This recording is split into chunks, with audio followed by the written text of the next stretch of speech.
call the roll. Mayor Porter. I'm here. Councilmember Austin Lane. Here. Councilmember Barry. Here. Councilmember Clay. Here. Councilmember Elrich. Councilmember Siemens. Present. Councilmember Williams. Here. We have a quorum of the City Council. Are there any council comments or announcements? I saw Colleen's hand and then Terry. I want to remind everybody that tomorrow night is the Affordable Housing Forum, and I believe that most, if not all, of the council folks will be present here in the council chambers at 7 o'clock tomorrow night. I encourage everybody to come who's interested in the future of our city, both as it relates to affordable housing and just in general. And I also want to say goodnight to my kids that I won't see any night this week because I have council meetings all week long. Bye, guys. Terry? Thank you. I just wanted to remind the community that on June 3rd from 2 to 4 o'clock, we will be celebrating Lee Jordan's induction into the Human Rights Hall of Fame. And that's June 3rd, right here in the council chambers from 2 to 4. Thank you. Bruce? And I just wanted to make the observation that it must be an election year and it must be a season for politics. I had 4 events this weekend. I must have seen 75 politicians from around the state, multiple times each, and to just point out to people that if you have any message that you want to give to anybody or you want to talk to any of your elected officials, now is the time to do it. They're out and about. They want to talk to you. They'll talk your ear off. So now's the time to do it. Get out and around. Okay. Joy?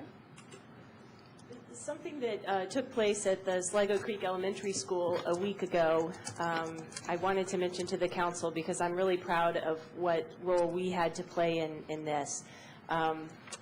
As you remember, the community center had a murals project that the Arts and Humanities Commission spearheaded, and it enhanced the beauty of a construction site, as well as gave the community a chance to rally around causes that they care about. One of the panels was of Sligo Creek, and it was a beautiful photograph done by a local photographer named Stan. I can't remember his last name. But I just wanted to mention that at Sligo Creek Elementary School, these panels are now installed permanently, and they're framed and lovely. Marty Ittner really was the one who made sure that this happened, and she was the one who silkscreened the photograph onto the wooden panels and did a magnificent job. So I was proud to be there with Marty and Bruce Sidwell of Friends of Sligo Creek, and Keith Berner, Marty's husband, and the photographer Stan, and really hope that other people get to see the resting place of these neat panels. And I don't know what the disposition is of the additional panels, but I'm excited about what our community made happen with those. I just wanted to note that on Tuesday, this past Tuesday evening, we had a very successful pedestrian safety event. And I wanted to thank the members of Safe Roadways, as well as the members and staff of our staff that works with Safe Roadways, as well as the members and staff of the county's Pedestrian Safety Advisory Committee, who both worked together on that event. There were a lot of things talked about, a lot of issues came up, a lot of issues were addressed. I think that it was probably a helpful event for all parties. People got the chance to know about the pedestrian safety issues in Tacoma Park, as well as the 2 committees, both of whom are advocates for pedestrian safety in their respective jurisdictions, got to meet and work with each other. So I think it was a very good event. The other thing is on a less positive note. We received word last week that the County Council did not put our funding for our community center into their final budget.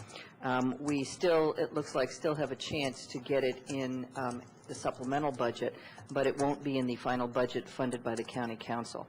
I'm going to continue to work on it with the hopes that we can get it in the supplemental budget, which will come out later this year. But we were not successful, and we got it almost all the way through to the end, but we were not successful in ultimately getting it.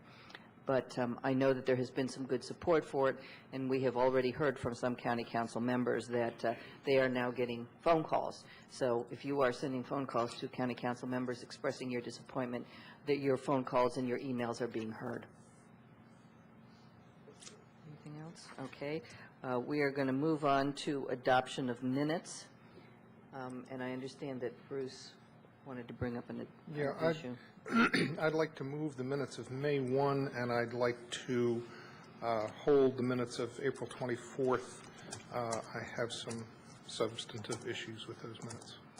I had a couple questions. Most of my changes are more like clarification, but I would be happy to do that. Maybe both of our comments on the minutes can be provided to the city clerk. Okay. Does someone want to second that? Second. Okay. Are there any additional council comments? All those in favor of adopting the minutes of May 1, please say aye. Aye. Opposed? The minutes are adopted. The next item on the agenda is the public comment period. This is the time set aside on the agenda for comments on items that are not on our regular meeting agenda. This is the appropriate time to comment on work session items as well as items that are not before the council this evening. I would ask when you come before us, when you come to the microphone, if you would identify yourself and if you can also keep your comments to 3 minutes. Since there are a large number of people here, I assume many of them for public comment period, I'm going to ask if everyone will keep their comments to 3 minutes, and we have a little timer on the podium that will let you know when your 3 minutes are up. Yes. Mayor Porter, council members, my name is Erwin Mack. I'm the executive director of the Tacoma Langley Crossroads, a business association of 158 businesses in the city of Tacoma Park. I'm here with the consultation of the president of the CDA for the purpose of expressing our distress and concern about the apparent recession on the thinking of the council members toward the work on the New Hampshire corridor. Our business association is ending its 19th year shortly, going into 20 years. When people drive south on New Hampshire Avenue, crossing University Boulevard, they see a welcome to Tacoma Park sign that the CDA and Prince George's County CDBG funds put up. Once they leave that area, the city of Tacoma Park and Prince George's County provide an embarrassing scenario for the people until they leave into Washington, D.C. I had hoped that when you took the tour a week or two ago, that this was the beginning of the renaissance that we have hoped for years on a disgustingly rotten-looking boulevard. Now I hear, via media, that the city is pulling away from this consideration, and I must express our concern, because it does not do any good for people to leave Washington, D.C., coming into Eastern Avenue, not even knowing what city they're in, let alone wanting them to know what city they're in because of the shape that it's in. I don't know what we can do to cause you to say it's time we stop concentrating on some other areas and get on that major thoroughfare, probably the single most traveled street in the city of Tacoma Park. And I say this with regret because we've all been friends and colleagues working together for many, many years, and somewhere this has got to come to reality that New Hampshire Avenue be given the proper cleanup and looks that the city of Tacoma Park wants. Thank you. I can tell you for my part, my issue is not reversing our commitment to New Hampshire Avenue, but figuring out a less expensive way of doing it than adding another full-time staff member. But the council as a whole will be discussing this issue, perhaps this evening briefly, but certainly next Thursday. And I would encourage you to come to that discussion. Thank you. And I would say that's this Thursday, as in this week. Yes.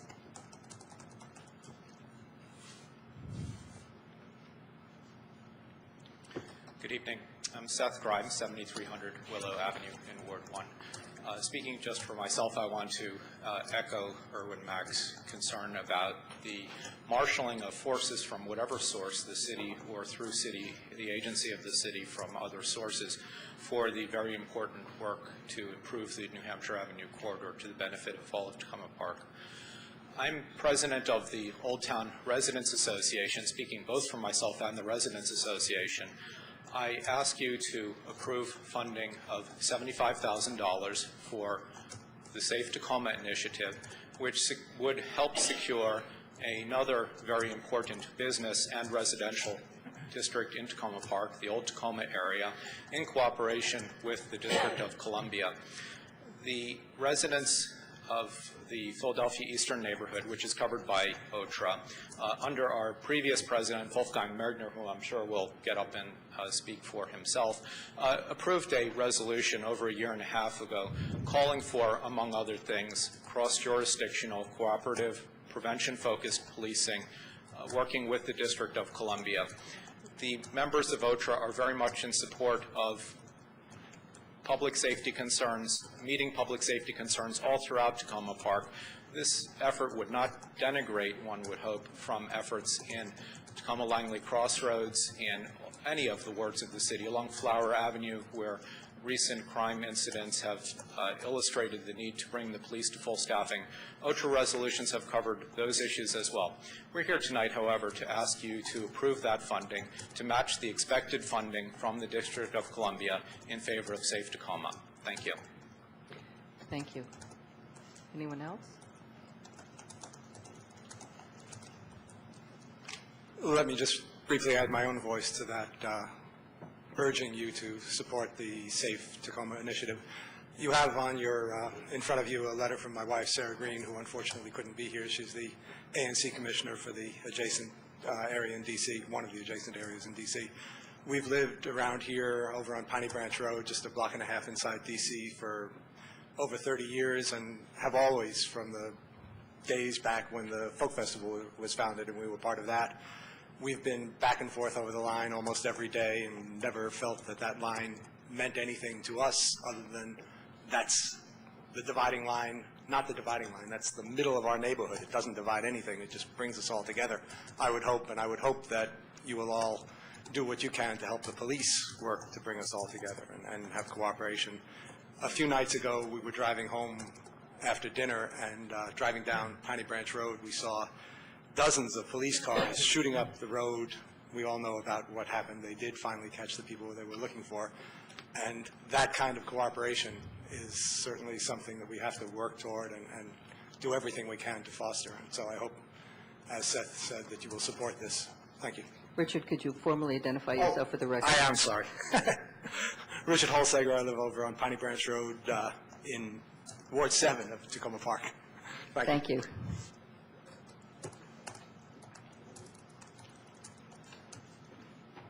Good evening. My name is Christine Simpson. I live at 7300 Cedar Avenue in Tacoma Park, Maryland, 2 blocks away from Cedar Street, Northwest Washington, D.C. I'm within the area to be targeted by Safe Tacoma. I've lived in this neighborhood most of my life. I've had my car stolen from my driveway, my purse stolen from my front stoop, and witnessed a mugging in front of my house. And you know, I could go on. I don't know what happened to the car, but in the case of the purse and the mugging, the bad guys ran toward D.C. I know firsthand that a culture of tolerating crime can develop in a neighborhood like this. Many come to believe that the price of living near the bus line or the metro line is putting up with criminals who commit their crimes in Maryland and then elude capture by quickly crossing into D.C. outside the jurisdiction of the Tacoma Park, Maryland police officers. This is not how it needs to be, and it is not how it should be. We have an opportunity with the Safe Tacoma program to work with Tacoma, D.C. to address the peculiar criminal activity that arises here because we are a cross-jurisdictional neighborhood. We neighbors are strongly desirous of doing our part to eradicate crime in the area. The D.C. government apparently is willing to put money into the effort at this time. I urge the City Council to support the Old Tacoma neighborhood by taking advantage of this opportunity to fund the Safe Tacoma program. Thank you. Thank you.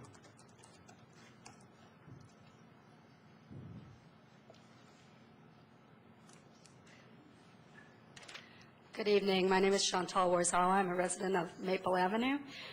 I'm here as a resident, but also on behalf of Tacoma Children's School, which is a preschool on Willow Avenue in D.C., which has about 59 students, most of whom come from Tacoma Park, Maryland, some of whom come from Tacoma, D.C.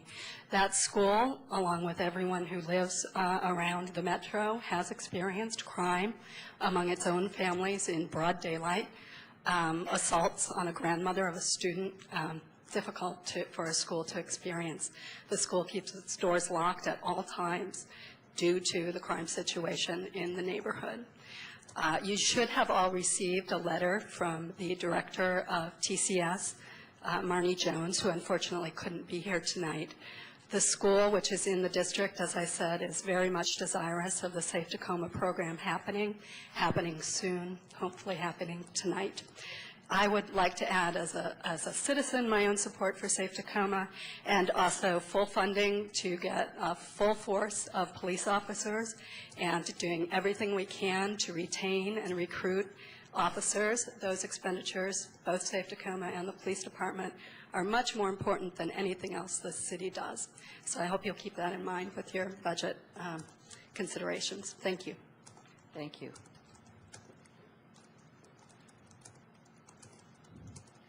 Hi, I'm Tom Salyers. I live at 7313 Cedar Avenue. And as I was walking down here thinking about what I was going to say, the first thought that came to my mind was, hey, I'm one of the lucky ones, because unlike Chris Simpson and Chantal and others that I know have already spoken, we have not been the direct victims of any crime on Cedar Avenue. But then I got to thinking about the way I have to live my life because of the presence of crime in our neighborhood. And I think about the fact that when I walk home from the metro every evening, I'm literally looking over my shoulder a couple of times just as I walk, a couple hundred yards from the metro down to my house, because I recognize that I need to be aware of my surroundings, because that's one of the things that the police tell us to do. And I also think about the times when I'm out at a neighbor's house, maybe a couple blocks up the street or down the street, and realize if it's after dark time or after dark rather, I really shouldn't walk home. And that to me makes me think that maybe I'm not one of the lucky ones, because here in my very own neighborhood, I'm not able to feel as safe as I really ought to be. So I too urge you to support Safe Tacoma. Thank you. Thank you.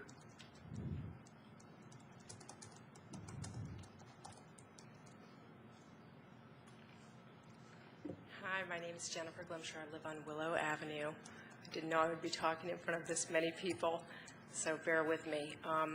I came because someone asked me to come and repeat something that I said at a meeting a week ago, which was that I would have liked to have, it was in this building, and I would have liked to have walked to that meeting. I live about 6 blocks away. But I would never walk to a meeting in this building that I then have to go home from at 8 o'clock at night, because I don't want to get mugged, and I don't feel safe here.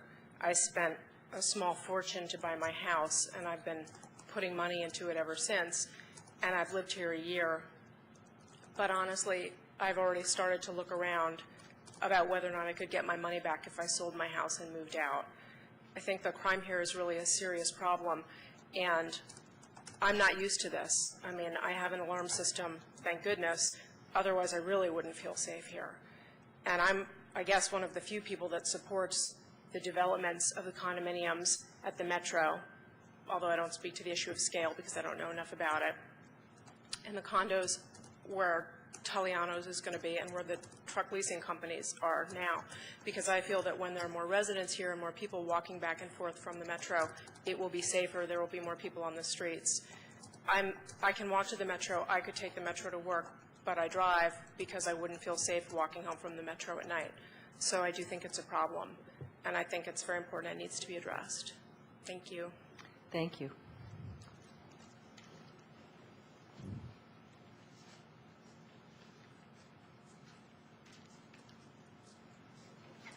Good evening, Mayor Porter, City Council members.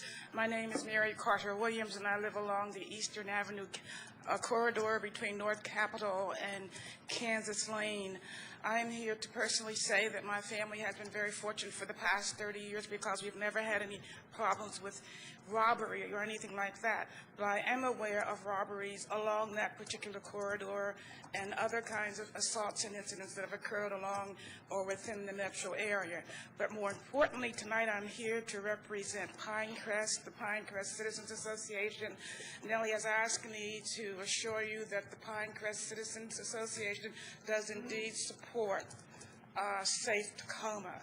Many of our residents use the metro. Some of them go by car. Others walk up and down. Some are coming home very late in the evenings, and we are also concerned about safety.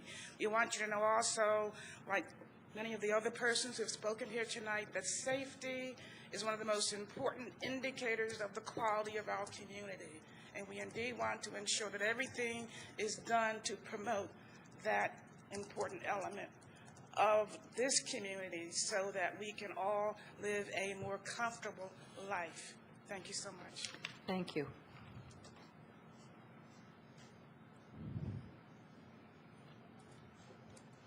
Good evening. I'm Joel Solomon from 7111 Cedar Avenue. I've spoken before the council before on security issues, and I'd just like to say Tom Salyers is absolutely right. Crime in the neighborhood affects us all, some unfortunately directly, and the rest of us unfortunately indirectly. The way we walk in the neighborhood, the way we take our kids out at night, or walk our dogs, or take our trash out, or walk between neighbors' homes. And it's a serious problem. What we have now is not working well enough. It's having a big negative impact on all of us. I encourage you to fully fund the Safe Tacoma initiative and find other ways to deal with the crime problem in our neighborhood. Thank you. Thank you.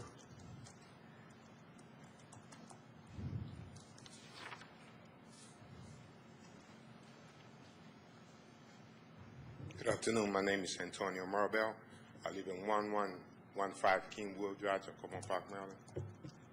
And the reason I'm here, I've been living in Tacoma Park for 14 years already. And I upgrade my property. And I see a lot of people moving in, and they're not taking care of their property. I see, when I call Mr. Coney, who is supposed to be enforcing the maintenance in the area, for the last 2 years I've been calling him, and it seems like nothing has been done. I see houses where they park the car on top of the grass. I see houses where they never cut the grass. You go on the backyard, and it's like you can find monkeys in the back. So, you know, the backyard is terrible, you know, so something needs to be done. And also, a lot of houses, especially my street, a couple of houses, they're using for rent. And those people have not one, not two, not three, 4 and 5 cars, or 6 cars. You know, if you got like visitors, you can't find no parking space for them. I mean, I build a driveway, I park my car inside my driveway. But for the other people that live in the neighborhood, they don't find parking space because one house, like I say, they rent, 2 houses, they rent an apartment or rooms, and it's terrible. That's all I have to say. Thank you. Thank you. What street did you say you lived on? Kingwood, he said. Ward 6.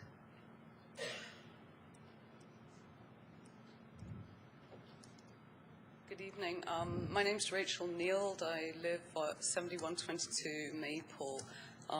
We've been there for about a year. Before that, we were on Piney Branch for about 12 years, where we never had any trouble at all, but we had a dog that weighed 110 pounds, and I think maybe that had something to do with it. In the last year, we've been broken into twice, the second time with a home invasion when my husband was confronted by the individual. Shortly thereafter, our neighbors, the Salomas, were not in such a fortunate position when they were confronted by the same individual.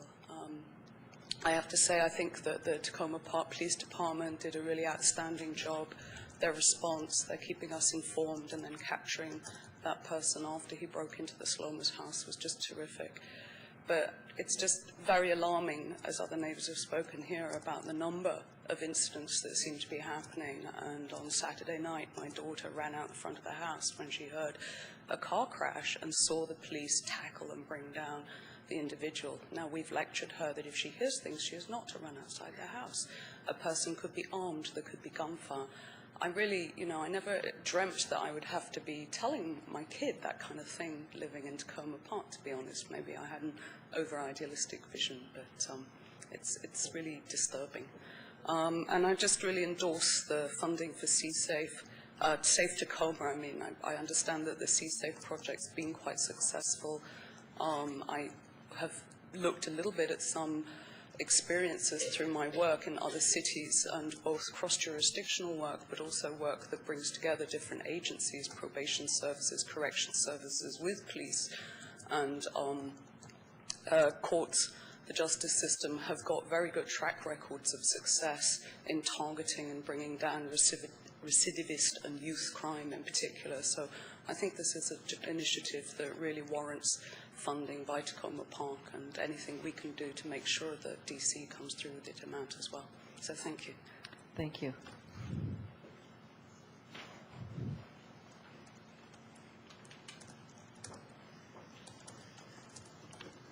My name is Keats Kirsch. I live on 7131 Maple Avenue.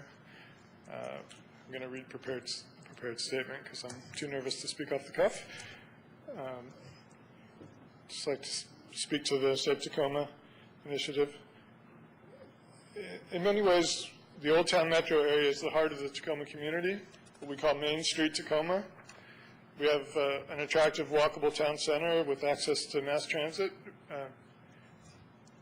It's a wonderful asset, and it really makes our community special, and it's the reason why many of us choose to live here. But I think Main Street is in trouble right now. We're losing vital businesses.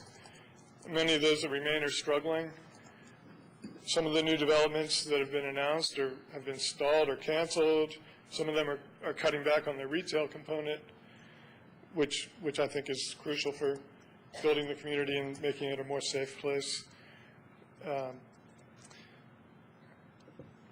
Meanwhile, the residents are afraid to walk on the streets after dark. Often we drive very short, ridiculously short distances because we're afraid to walk, or sometimes we just stay home and keep our doors locked and our curtains drawn. And I'm wondering, is this the way we really have to live in Tacoma Park? Safer streets, I think, are the missing ingredient for our main street. Safer streets would mean more businesses, more customers for those businesses, more foot traffic.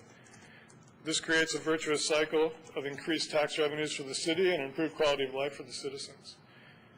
We can never be 100% safe, but we need to strive to do better. Public safety should be the #1 priority of government. Violent crimes against men, women, and children are a recurring problem that's creating a blight on our community. We can't do it alone. Tacoma has always been a divided city.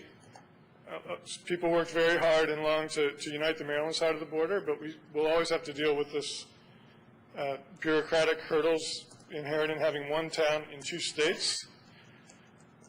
Bad actors are able to exploit this divide, crossing to a jurisdiction where they're not known, committing their crimes, retreating back across the border. Tacoma Park Police can't touch them unless they're in hot pursuit, and getting the MPD officers the timely information they need to apprehend a suspect is a dicey proposition. A recent example is the recent series of home invasions, armed robberies that culminated in the tragic death of James Saloma.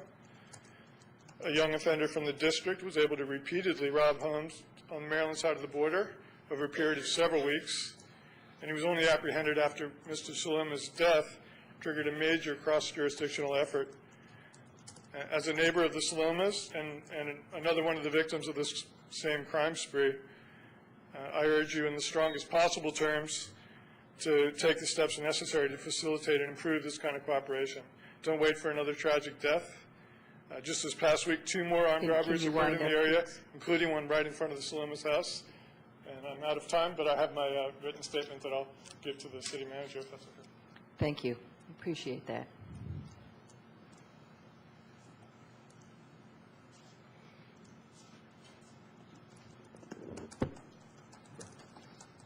Good evening, Mayor, Porter, Council. My name is Seth Balsam, and I live 2 blocks from the DC Metro on Tulip Avenue. My wife and I moved to Tacoma Park almost a year ago after looking at a number of areas in the DC Metro region. We were particularly excited to be in Tacoma Park area because of its unique blend of urban and suburban living, as well as its engaged and active community. Unfortunately, we've grown increasingly concerned over the volume and nature of the crimes we are seeing in our neighborhood.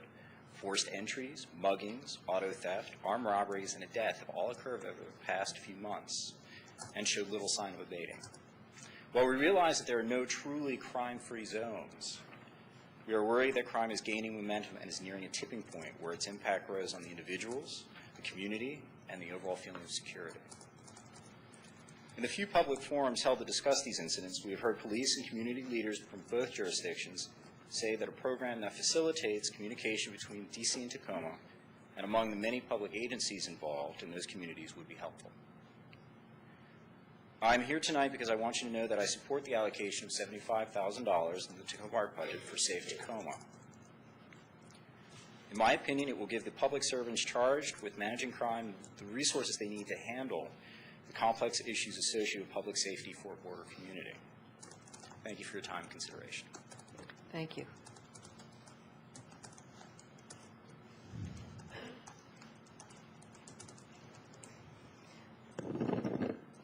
Good evening.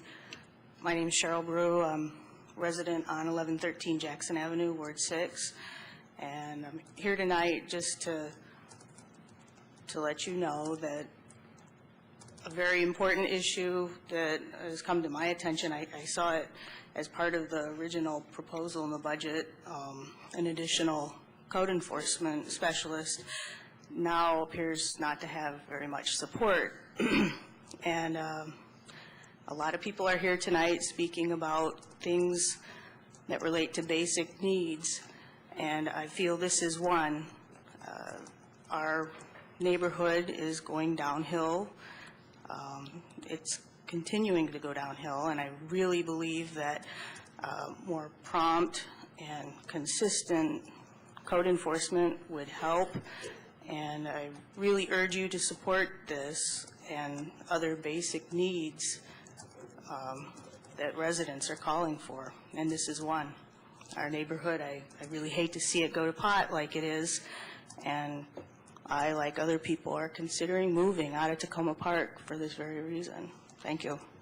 Thank you.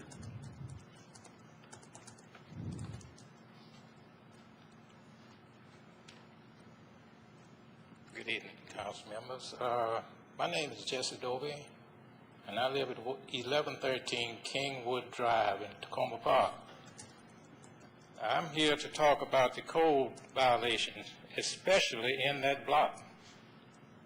Now, we have people that won't clean up. We have driveways that park, no regard for driveway, to park right across your driveway. And the police presence is not enough. And the stop sign at Wildwoods, some people hardly even break their speed to go through there. And it's dangerous. It's dangerous there. We need somebody to see that these people obey the code. I do. They can. So we need some help from you to get these people to clean up. It's ridiculous to let them go and keep on going. I've called several times. I never get anything. Nothing. No results for nothing.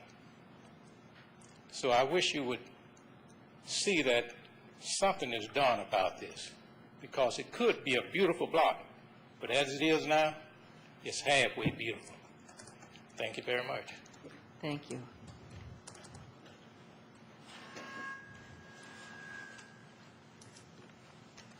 Hello, my name is Christine Silat.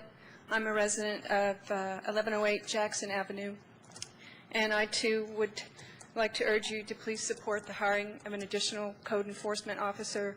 My husband and I have lived in Tacoma Park for 3.5 years now, and as many have already brought up, we have houses that are getting run down, grass is not cut, trash is left everywhere, multiple vehicles, and we're at the point where we're considering either putting money into our house or leaving, and it's a really hard decision at this point, so we'd really like some help here, and we feel that given the current staffing situation I read that basic code enforcement will be difficult, and I only see the situation getting worse.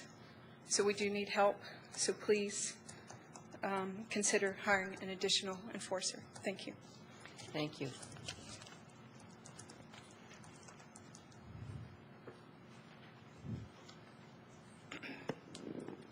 Good evening. My name is Chris Victoria, and I live at 1104 Merwood Drive. I am the president of the New Hampshire Garden Citizens Association in Ward 6, and I'm here to speak tonight to express my dismay with the news that the council is considering not funding positions to work on New Hampshire Avenue revitalization initiatives, and most importantly on a second code enforcement officer for the city. You know, the facts are that city and county governments really exist to provide, you know, the most basic of services, police protection, fire departments, things of that nature. And I would certainly say that the enforcement of zoning regulations and making property owners maintain their properties as the law requires is certainly one of those functions. And I would suggest, and I think a lot of you would probably agree, that one code enforcement officer for a city of our size is simply not adequate. You've heard lots of complaints from my neighbors, all discussing, you know, times that they have made phone calls to have these zoning issues dealt with, and they're not effective. And I don't know, I don't want to get into the reasons or speculate as to why, you know, that is. But the fact of the matter is that the system as it stands now is not working, and it's my belief that additional staff would help to solve some of those problems. It's a great town that we live in, Tacoma Park, and I would hate to, and where I live in particular, the neighborhood, New Hampshire Gardens in Ward 6, it's a great neighborhood. I love it there. In fact, we're spending a significant amount of money to add an addition to our home because we like it so much. We're in Ward 6 to stay. But it distresses me. And again, I don't want to get on a high horse again about Ward 6 getting short shrift and blah, blah, blah. That's not really what this is about. This is really just about, you know, basic services being provided to the citizens, and it's not happening with regard to code enforcement. And if I can, I do have some photographs that I'd like to share with you. Is that all right? Okay. Sure, if you want to do that.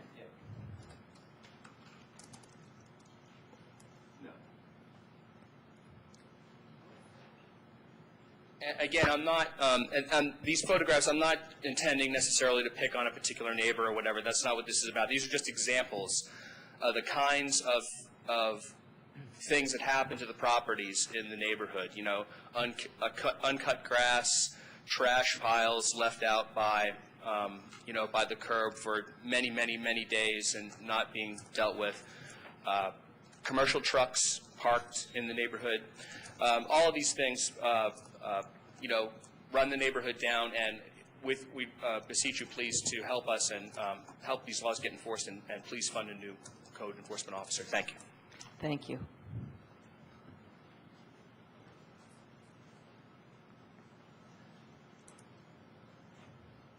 Hi. Hello. My name is Lisa Morris. I live at 1117 Lancaster Road in Ward 6. I'm also here to ask for another code enforcement inspector because I have been dismayed at the condition of the properties near my house. There's one house actually on Kingwood across the street from these two families that came in that is actually, the wall is falling down into the driveway and it looks like it's about to fall apart. And we've complained about it in the past and nothing has happened. I have seen a lot of people leave the neighborhood because of issues like this, and I would like to not see my neighborhood dissolve. I also wanted to just mention, when I've heard a lot of people talking about Safe Tacoma and really talking a lot about the area around the metro, which I know is very dangerous, but I also just want to put in a plug for having more safety measures in my neighborhood as well, because in Ward 6 we're really close to some pretty dangerous areas, and we're always, I've had my car broken into and things stolen, and I just would like to put in a plug for that. Thank you. Thank you.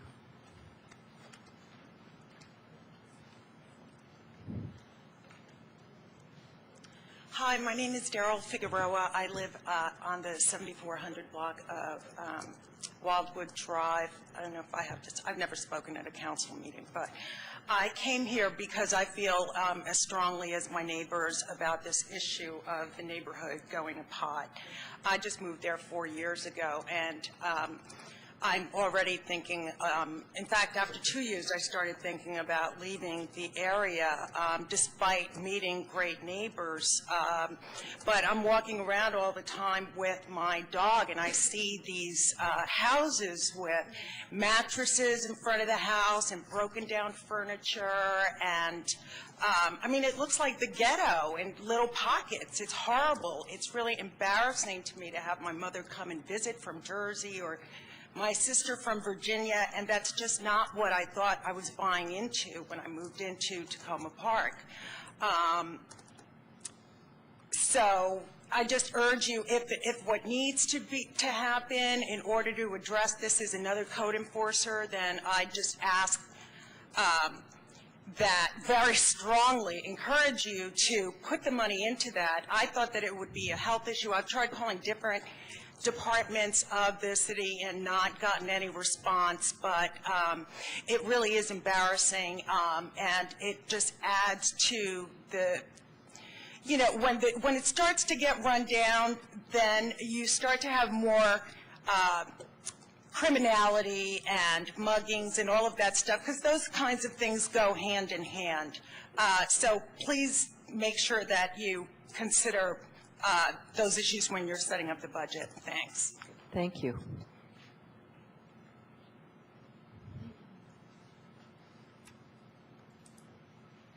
My name is Carol Murmy. I live at 7415 Holly Avenue, and I'm here to speak in support of the Safe Tacoma initiative and allocating the $75,000 to make our streets safer. A couple of years ago, I was on a joint task force initiated by Adrian Fenty on the DC side, and Joy was also a member. And we had several committees, and I believe the conclusion of almost every committee was we needed more communication of every sort between law enforcement, attorneys, youth workers, and that was the solution. And that committee, I think, started when there was a rash of robberies, muggings, and a murder. And once again, we see the pattern continues, and we have a real opportunity to seize the moment and turn a situation around that's pretty bad. So I urge you to support the initiative to allocate this funding at this point for the Safe Tacoma initiative. Thank you. Thank you.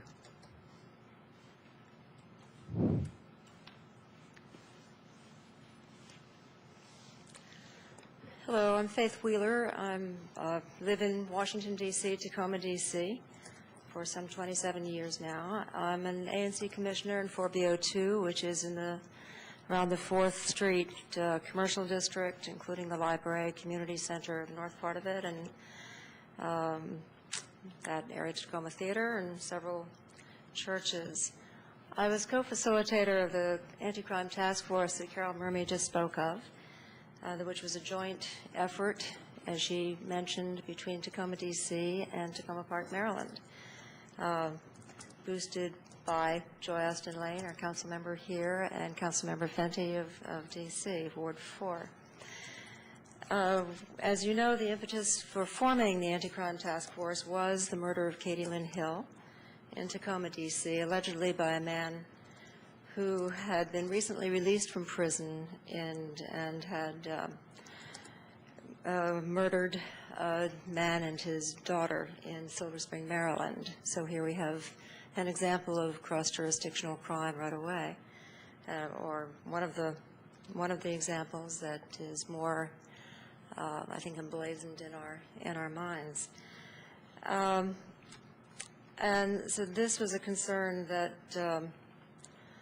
was this cross-jurisdictional crime was something that was expressed in the 8 anti-crime task force workshops meetings and the 6 or so workshops that we had. And as Carol said, just about every one of the workshops did mention and emphasize better communication between the two jurisdictions and particularly the corresponding police forces in Metropolitan Police Department, Tacoma Park Police Department, and the Metro Police Department. These correspond to the Safe Tacoma initiatives or concerns, which are preventing crime, promoting safe communities, and improving communication and collaboration among the agencies in the neighborhoods. I urge you to approve the $75,000, which would be half of the proposed amount, to support this initiative of 2 full-time employees of the Safe Tacoma initiative. It has been approved, as you may have heard already, by the D.C. City Council, their $75,000 part of the $150,000.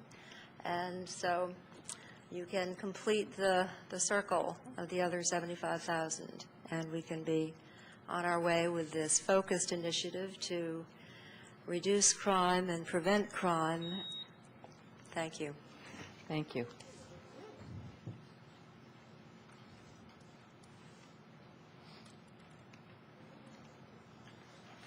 Hi, my name is Lee Bird, and I live at 1115 Jackson Avenue.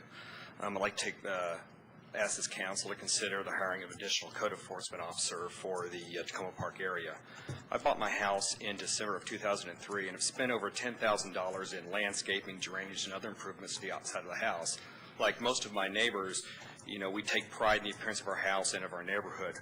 Right now, several of the houses in the neighborhood have yet to even mow their lawns for a first time this year. My next door neighbors' weeds are over 2 feet high right now, and this is the 3rd year in a row I've had to actually go online and do a file of complaint to get the yard mowed for the first time. Also, there are many large piles of trash for curbside pickup that often sit for several weeks until they are fully picked up. Needless to say, this increases the rodent problem, and I've seen some pretty large little vermin in my backyard. Many of these houses are rental units where the owner is not on property. Our only recourse is to file code complaints, and often this takes several weeks to resolve due to the heavy workload of the one existing code enforcement officer. Rental houses should be required to keep up with the city codes or they face penalties and fines for continued abuse. We would hope that another enforcement officer would be kind of our front line in maintaining those codes and being a consistent force in the neighborhood to know who has been violating the codes and who hasn't. For regular people such as myself, our house is our largest investment, and we want to protect that investment. And if that investment is declining, then we, would have to, I have to look at moving, and that's not something I want to do. I would think that, we pay a pretty nice sum of property tax to the city of Tacoma Park, and it'd be nice to get a little bit more return for that. And I think that a code enforcement officer is not really a frill, but just a necessity for the city and maintaining good property values. Thank you. Thank you. Ms. Matthews, I just wanted for clarity to check, was rental housing enforcement, I think, is not part of what we've been considering in the proposed budget? The position that was proposed is basically dealing with property maintenance for essentially single-family properties. As the council is aware, there is a contract with Montgomery County for rental properties in the city. Okay, so it was a single-family rental property, though, that would be with the new code enforcement officer? Primarily. Okay, thank you. Hi, my name is Dottie McCarthy. I live at 1115 Lancaster Road, also in Ward 6, and I really just want to voice my support to everything that my neighbors have said. Our little pocket of Tacoma Park, it's a lovely neighborhood. I've lived there for over 15 years, and I've watched it go downhill, and we're not the section of Tacoma Park with million-dollar homes. We are affordable, and our neighborhood should be protected, and I really encourage you to hire another person for code enforcement. And also to repeat what Lisa said, Crime can be a problem in our part of Tacoma Park, too. We have Langley Park encroaching on us, and I just hope you don't forget us. Thank you. Thank you. Anyone else? Is there anyone else that would like to make a comment? All right. I would just like to say in response to the comments, thank you all for coming out and talking to us about both of these very important budget issues. We did have some preliminary discussion about the second code enforcement officer last week. We will have some additional discussion later this evening about the Safe Tacoma issue, and decisions on both of those will be made during the reconciliation discussion on Thursday of this week. So I encourage you all to stay if you're interested in the discussion later this evening, and certainly you're more than welcome to attend on Thursday for our reconciliation discussion. In addition, you can also watch, if you're not able to attend, you can watch the meeting on the Tacoma Park cable channel, or you can get it as streaming video on the web if you would like. So they're available on both of those, through both of those methods. Did you want to speak at public comment period? All right. I'm new to this. Okay. So if I seem awkward or inept, please give me the discount. Well, we're I'm here to speak glad to have you. I'm here to speak on a totally different subject. And I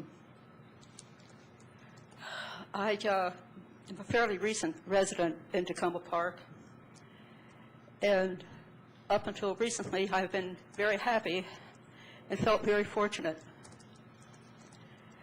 My name is Ashley Brock. I'm over age 65. I'm a resident here in Victory Tower, a building federally funded and specifically intended for low-income senior citizens, elderly disabled, and includes among its population of, give or take, 180 persons, women and ethnic groups. The address is 7051 Carroll Avenue.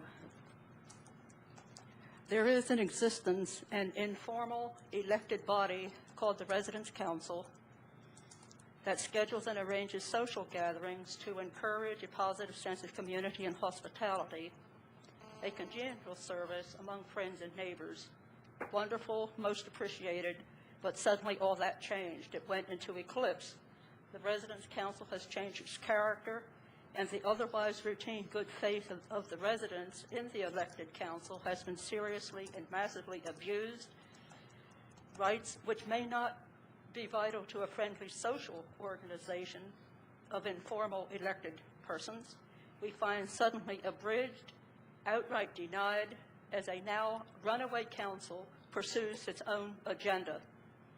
Without full disclosure, without providing for any way for participation of handicapped residents or those of advanced years, or even those active who have schedule conflicts, without ever conducting polls or surveys, without ever distributing minutes of the meetings, providing little or no information about the subject or agenda prior to any meeting. We are unable to ever see any documents, correspondence, nor are they read to us, posted, or read into the minutes. Whenever a special meeting, so-called, is called by the Residents' Council, always with short notice, it is established policy announced in front of the people at that meeting. It is their established policy not to take minutes, nor to record any vote tallies, because, they state, it is a special meeting. But it was at just such a special meeting recently, in April 2006, that a relatively large expenditure was approved off the record. The amount was $700 to $750, a large sum to this particular population, bringing the total to just about $1,000 to date that we know of. But this is our money. Ms. Brock, can you summarize? Can you summarize the rest of your testimony? I'll leap to the end. The substance of their agenda is the intent to privatize social or care services that are available other ways through the county and local charitable organizations. They have a committee to incorporate and they have put this on the fast track.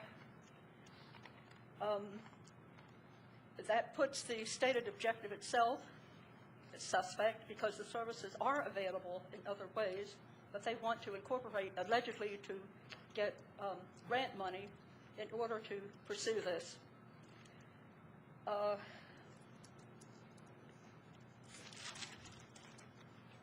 It is not anticipated that the Residence Council or the Incorporating Committee would voluntarily police itself or elevate the level of ethics or their regard for our rights or limitations of their power by mere fact of incorporating. This is what I would like to have happen. It is profoundly important that immediate steps by authorities be undertaken to intercede, to suspend the Residence Council and its Committee for Incorporation, its fiduciary powers, and freeze the accounts pending outside audit or investigation, and until we have ceased the agenda altogether or had full disclosure, fair and full participation of all residents, including for supervised election of an entirely new council under authoritative outside presence to guarantee lack of fraud and disenfranchisement, Ms. Brock, and can a you... system for adequate oversight and enforcement is established. Okay. Thank you. Ms. Brock, I believe Councilmember Clay has something she wants to say. Yeah, I think I could provide you with some assistance. I work in my day job. Raise your hand. Right here. I work in my day job at the U.S. Department of Housing and Urban Development, which funds Victory Towers, and there's a process through the organization that you can go through. So why don't I give you my contact information, and we could maybe talk about this tomorrow during the other work day.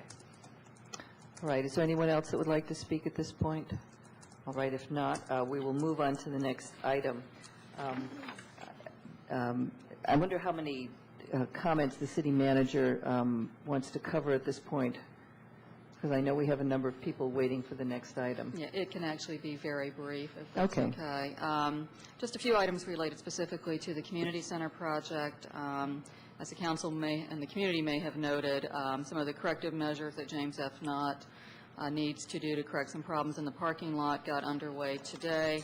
That work is expected to take approximately 3 weeks to complete, and we anticipate that work should be done sometime during the week of June 5th. Obviously, during this time, some of the parking is going to need to be sort of revamped, and basically most of the parking on the public safety level is being restricted to either those residents who are in need of specific services from the police department, anyone with mobility issues needing to visit that level, and some of the police officer parking. We would ask that all other visitors to the community center basically park in the rear parking lot behind this building during this time, and hopefully this will be one of the last inconveniences in terms of parking that we ask everyone to kind of suffer through as we finish up. The boring study, soil borings that the council had previously authorized staff to proceed with were done on Friday, May 19th. Those samples will be taken to the laboratory, and basically at that time, after that process is done, the city will receive a report based on information previously provided to us from ECS. I anticipate that process will take approximately 2 weeks. So 2 weeks from Friday? That's my best guess. Obviously, we'll need to touch base with ECS to see if that schedule is still in effect, but that's the previous indication they had given us in their proposal. Some other changes that took place the latter part of last week are the movement of one of the trailers. As the council may recall, there was a trailer housing certain staff that was sort of just at the rear of this building. That actually needed to be moved so that a door, which is required by code, could be installed on the rear of the building.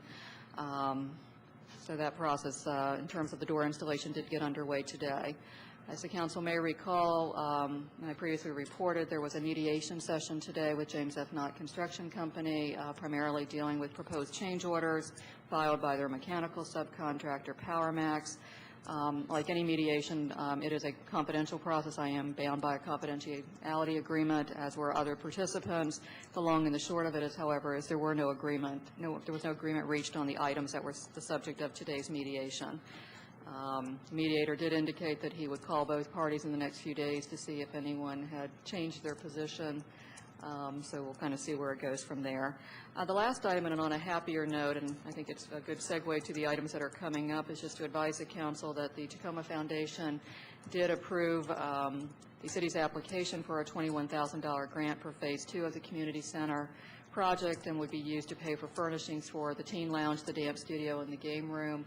This is obviously the second generous grant that we have received from the Tacoma Foundation, and without their support, certainly this project could not have proceeded the way it has. And so for all of you in the room who are involved with the Tacoma Foundation and on behalf of the staff, we sincerely thank you for your efforts in terms of fundraising for this project. Thank you. Bruce? Barb, can you provide us with an update on the RFP and the parking study? It's my understanding from Suzanne Ludlow, who had been coordinating, I assume by the parking study you're referring to the Maple Avenue angled parking? Yes. My understanding is and that... anything else having to do with how to deal with potential parking issues? Well, there's two separate issues. One is, as I previously advised the council, we had hired a firm to review specifically the issue of angled parking on Maple Avenue. It's my understanding from Suzanne Ludlow that we expect to get the results of that study perhaps by the end of this week. In terms of the RFP, that is something Suzanne is working on. I did some work over the weekend and emailed it to her that last night since I was out of the office today. I know she's working on it probably as we speak because she's up in her office. So my guess would still be probably another week or so before it's ready to be issued. I think the mayor had asked that staff distribute that to the council so that they could take a look at it before it was released. Okay, because I think the timing on all of that was tight before in terms of looking at the state bond process and the Board of Public Works. I think it's gotten even more accelerated if we're going to try and be successful and get any money in the county supplemental budget, because the time frame on that is the fall, not the spring. Yes, it's typically two bond processes, if that's what you're referring to. It depends on the interest expressed by other governmental entities. Typically, there is one in the fall and one in the spring. I have Charlie Day from the state has a call into me about coming down and going to lunch to talk a little bit more about the process. Okay. My guess would be the fall process would probably be very tight to get into. I'm not thinking the fall process for the state. I'm thinking the fall process for the county. Supplemental. You're talking about the supplemental, Yes. state supplemental budget. The county supplemental budget. Yes, the county supplemental. Barb, I'd appreciate, I'm not sure if you've provided this information previously when I wasn't here, but I'd appreciate an update on the swipe card system at Hefner. Yeah, the last time I spoke, I think I addressed this before the council, and I would need to just do some updating. Councilmember Austin Lane, TRG Construction had indicated that there may be some other modifications that would be required to either the door or the hardware systems at Hefner due to codes. Anytime they make a change to their permit, I have not spoken to them recently, but I'll be happy to do so tomorrow and get you an update on that. I do remember you mentioned us about it possibly requiring a building permit. I believe it was related to the fire marshal, that they were reviewing whether there were some other issues besides just putting a swipe card system in, that the fire marshal or building officials may require some other modifications. I've not received an update from TRG Construction since that conversation. Is it your view that the council still needs to weigh in on this to let you know of their interest? No, my understanding is the council, and someone can correct me if I'm wrong, is that there was support on the council with proceeding with the installation of a swipe card or remote card reader system at Hefner. It's just merely a matter of working out the mechanics. Okay, well, in my view, since I'm the one letting the community band in on Monday nights, the sooner the better. I'd really appreciate if we could expedite it so that it's not too many more months. And I know TRG is finishing up their work fairly soon, and I don't know how that would factor into the bid they gave us for that work. Yeah, I will be happy to touch base with them tomorrow. Oh, great. Thank you. I would certainly go on record as saying that I trust Joy Austin Lane to have a key that she could use, which would keep her from having to come pick up a key, then go another trip to open the building, and then take a third trip to turn the key in afterwards. I would certainly trust her in the interim to have a key. That's actually not the issue. I appreciate the trust, though, and the issue is that the community band needs a sustainable program. They don't need a council member who's willing to do this for them on a weekly basis. They do need a system where by every Monday night they can get into the facility, although they did say that they do not meet next week because of the federal holiday. But the sooner we can get this taken care of, I understand the concerns that the city manager has expressed about the security of our facilities, and I'm willing to go along with that up to a point, but I think that point is fast approaching. Okay. Any other questions for the city manager? All right. Then we are very pleased to take a break from our extensive budget discussions for some happier events. We have before us two resolutions, one of them recognizing the contributions of Mary Stover and the other thanking the Tacoma Foundation for their contributions to the community. And would someone like to introduce the resolution? Thank you. It's been moved and moved. Moved and seconded for Mary Stover. And I just want to say that to the many things that the resolution says we thank you for, I want to add my own thanks for your tireless hard work and your dedication to all of the many things that all the time and the many things that you've done to keep the Tacoma Foundation working, and also to work with the Maryland Main Street program and the Old Town Business Association. I think of you as one of those people who, doesn't get in the limelight very often, but is always there whenever you need them, doing all the tasks that have to be done if something's going to work. And I just want to thank you for all of the efforts that you've made and all the work you've put in, and say how sorry we are to lose you. If you decide to come back, we'd be very happy. Bruce? And I'd like to second what Kathy said, and also add that I understand you were the prime instigator behind the revival of the Azalea Awards, and I think that's a very good thing to have revived, and I hope that those continue for many years, and that will be another one of your legacies that everybody will be very aware of. I want to thank you for everything you've done, certainly everything we asked you to do and more, and you didn't have enough sense to ever not volunteer for things. And it's something I guess we count on at Tacoma Park, is having a well of people we can draw from who don't say no, and I'm glad you were in that well and that you did all the things you did for us, and it's really appreciated. Mary, I too want to thank you. I think that the Old Tacoma Business Association will never be the same because of the work that you have invested in our Main Street program. And I thank you for the efforts that you and the people you have helped corral for what's gone on in our Old Tacoma area. I'm thrilled that the Business Association is thriving, and I really credit you and the work that you have done as being one of the primary reasons why it is thriving. So thank you so much, and we will of course miss you, but look forward to your continuing to influence our community from afar. It is a bittersweet night. It's certainly good to look back and remember the good things that you've done in the past few years for Tacoma Park, and certainly appreciate that. I'll never think of the Main Street program without thinking of you and all of the many hours of work you put in to really bring that to Tacoma Park, and thank you for that. But it's really sad to see that you're graduating to move on to other work and another city, and you'll be greatly missed here in the community, although I trust that we'll continue to see you. I've learned a lot from you, watching you in the past few years, and look forward to learning more from you in the future.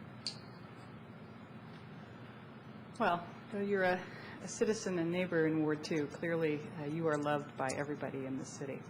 I know I'm going to miss you as a neighbor, and my daughter has already asked me about your daughter and if she could come to Baltimore for play dates, so I'll have to work that out.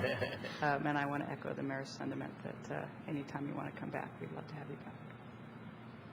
Well, you're a very kind and self-effacing person, and I certainly appreciate that. And there's certainly a lot of curmudgeonly types that come before us on a regular basis. We love them too, of course. But I have a special fondness for the non-curmudgeonly the kindness that you always show and friendliness, and I really appreciate that. And good luck in everything you do. Are there any public comments on this resolution? Everybody's going after you, after you.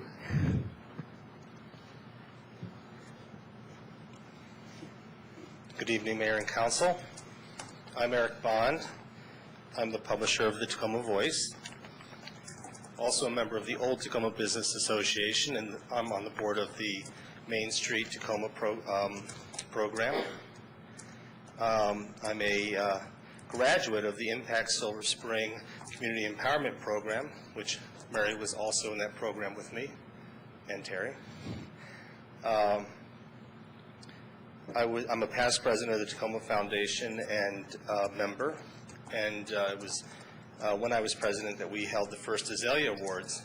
I've been very pleased to see Mary revive the foundation, put her work into reviving it, and bringing back the Azalea Awards. And at this point, I'm also a longtime resident of Tacoma Park.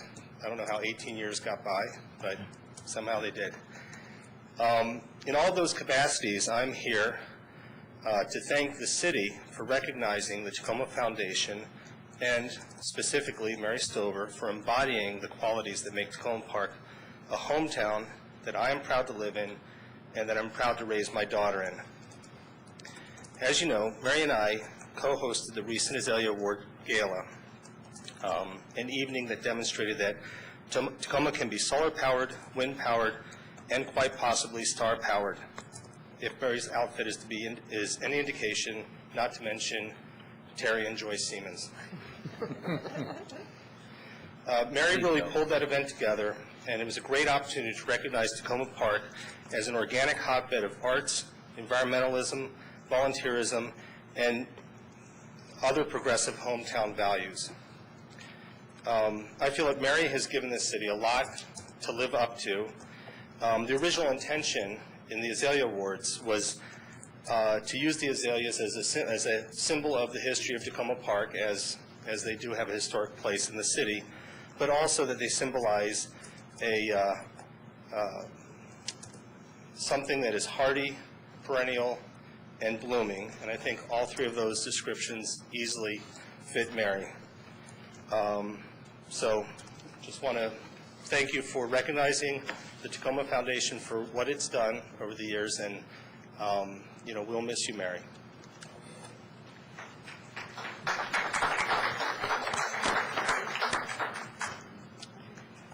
I'm Carol Stewart, and I'm the person quaking in her boots because I'm following Mary as president of the foundation. All of the serious things that you've said and thanked Mary for are true, and I won't repeat all of those things. One of the things that I've really admired Mary for is the way she's led the board, led our board meetings, and gotten so much done. As you know, a lot has been done by the foundation. But you know, at this point in my volunteer career, fun is really important. And Mary has left a legacy of fun while doing the serious work of the foundation. And that's what I hope I can continue on the board. Thank you, Mary.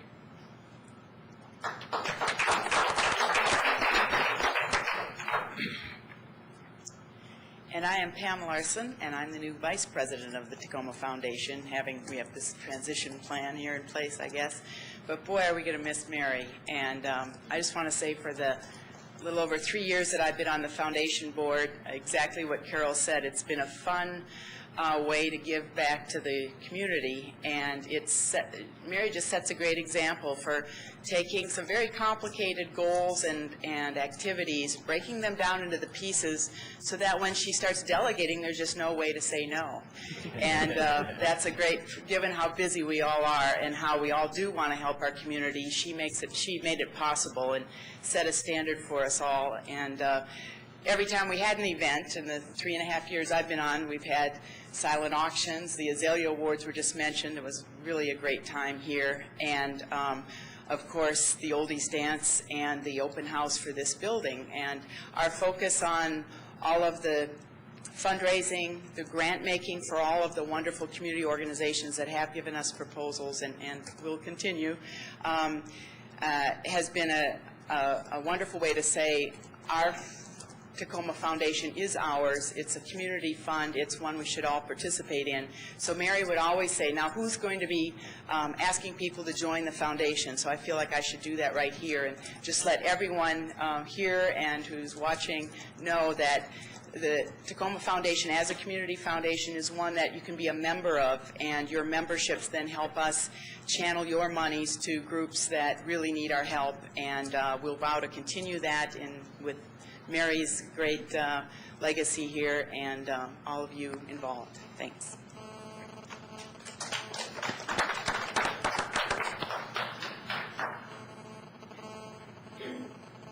Hi, I'm Elliot Endelman, and I'm a member of the foundation board.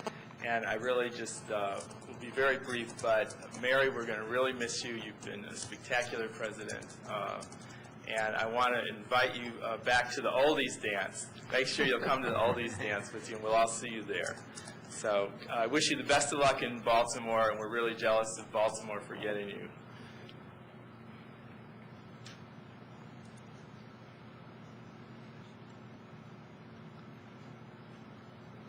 Hi, my name is Linda Norkin. I'm on the Tacoma Foundation. And I just want to say that I admire Mary very much because she's a person who's always taken her responsibilities extremely seriously, but never takes herself very seriously.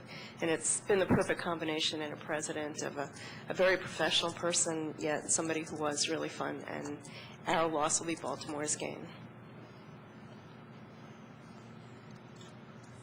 I'm Howard Cohn. You notice how these tributes sort of sound like eulogies, and actually, there's nothing wrong with that. I'm all in favor of it. I think people should hear their eulogies before they're dead, Just a little premature. or before they move to Baltimore. I would. Here's my eulogy. Mary is a humanitarian, and at a time when even the best of us spend a lot of our concerns about political causes or social issues and philosophical ideas, Mary cares about people. She always has. And I can't think of anything more than we need in this world than humanitarians, except maybe for one thing, and that's somebody with a funny bone. And this has been mentioned, but it's true. Mary knows that there's a time to be serious and a time to be funny. She's a humorist, and her range of humor is all the way across the board. She's capable of putting a whoopee cushion on someone's seat. That's true. And she's also capable of creating or helping create an event that, I'm speaking of the Azalea Awards, where people were honored, the most dedicated of volunteers felt the warmth of appreciation a few weeks ago, but mainly we all had a great time, a good time. And you need only to go to Tacoma.com and see Terry and his wife Joyce in their finery, and you need only to look at this photograph of Mary to see what kind of time we all had. So Mary, why don't you come up and grab this photograph, and while you're here, Linda has something else to give you. Appreciating one more minute, we have a certificate for Mary that reads, "The Tacoma Foundation thanks Mary Stover for her gift of resurrection, her unfailing good humor, her compassionate commitment to social justice and higher purpose, her management prowess, and her ability to carry off every presidential costume, from tie-dye to tiara, with style and grace." Thank you.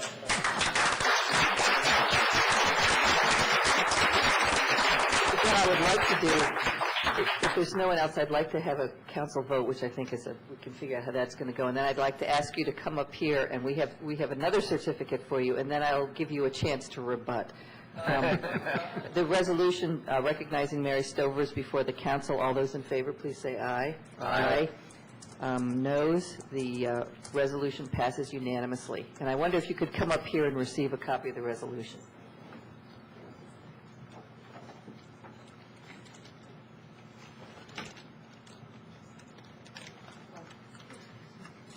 This is the formal presentation and handshake. Thank you so much. Formal stage.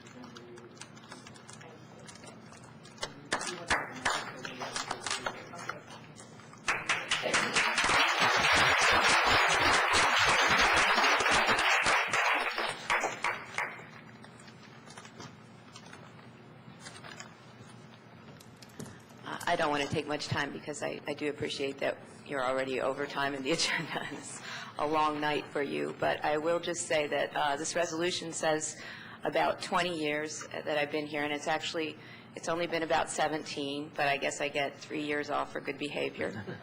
And it's been a very good 17 years, and I've learned a lot through my involvement in Tacoma Park, and I really appreciate everybody that I've worked with in terms of volunteers and also the council in terms of the work that you do. I know it's difficult.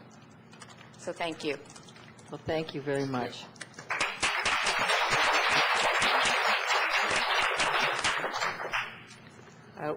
We have one more thank you to do, and that's we wanted to do this in conjunction with the resolution recognizing Mary because the two are so closely tied together, and that's a resolution thanking the Tacoma Foundation. As the city manager, okay, it's been moved and seconded. As the city manager noted, we have just received another grant funding from the Tacoma Foundation for additional furnishings for the part of the community center that's just about to open. And I think it's important to say thank you to the Tacoma Foundation, because without their assistance, we wouldn't have been able to furnish the rooms that are open. And I know those of you who've been in the art room or who've used the meeting rooms or who've used the computer center know that the furnishings have really been an essential part, and the Tacoma Foundation raised a very large amount of money for the community center, which has been absolutely essential to people's using it. So we just want to say formally to all of the members and the board members of the Tacoma Foundation, thank you, and to say how grateful we are for your partnership in making this community center dream come true. So thank you all very much. Anybody else? I also very much appreciate how hard everyone has worked, and you, Mary, as the president, have done a terrific job. And the Tacoma Foundation has made an enormous contribution to this community center. I don't see that some of the events that have been held would have happened without you.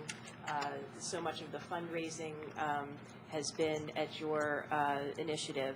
And as I was walking in tonight from the library parking lot past the computer centers, people were just, there enjoying it and using the equipment that you provided, and we appreciate that. We will continue to benefit from your hard work and your good wishes for the community. And when I heard that Mary was leaving, I was really very much in an upheaval, but then when I heard that Carol Stewart was going to take over as president, I thought, okay, well, she can fill those shoes.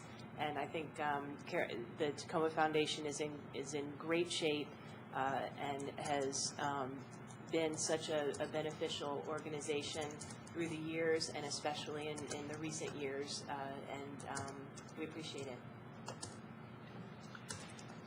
To me, the Tacoma Foundation epitomizes the Tacoma Park spirit.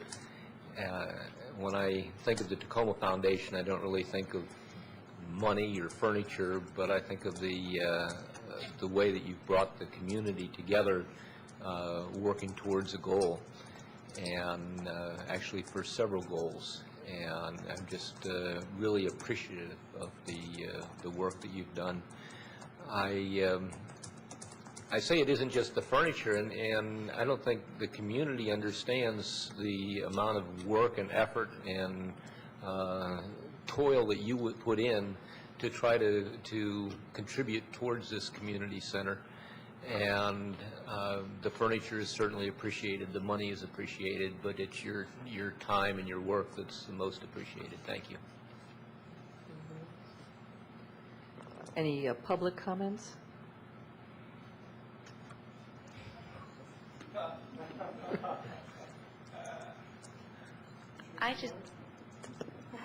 I just want to say really quickly that the Tacoma Foundation, like any community foundation, the purpose of a community foundation is to raise and distribute money. And while I got to be sort of the figurehead and was in the limelight a bit the last few years for the Tacoma Foundation, there are two people on the board, that one who raised most of the money, and one who really ran the grants process. And Howard Cohn is the person who really was instrumental in raising most of the money, especially for the community center. And unfortunately, Bruce Baker, I guess, is traveling internationally and can't be here tonight, but he's the person behind the grants process in terms of recruiting really good applicants and getting, I think, increasingly better and better grants out there to make improvements in the communities. I think that everybody on the board obviously needs to be recognized, and everybody did wonderful work, but those two in particular took the parts that really make a community foundation a community foundation. Thank you. Any other comments? The resolution is before the council. All those in favor, please say aye. Aye. Opposed? The resolution passes unanimously. Why doesn't everyone who is on the board or an officer or affiliated with or whatever the Tacoma Foundation come up and receive this?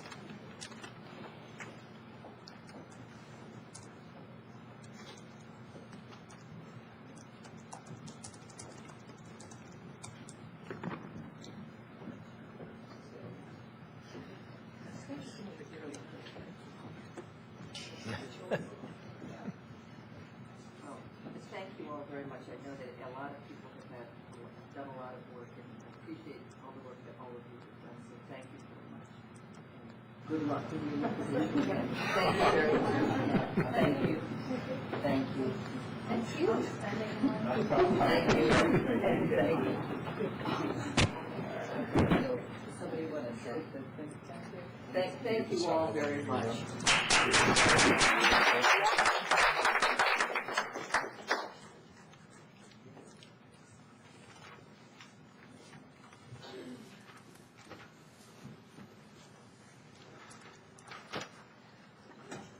All right. The next item on the agenda is the third time for the second reading of the ordinance authorizing the transfer of city-owned land to Montgomery County relative to the fire station. Can I move it? Okay, it's been moved. Second. Okay, it's been moved and seconded. I know that there has been, Darrell, did you want to come up and give us an update?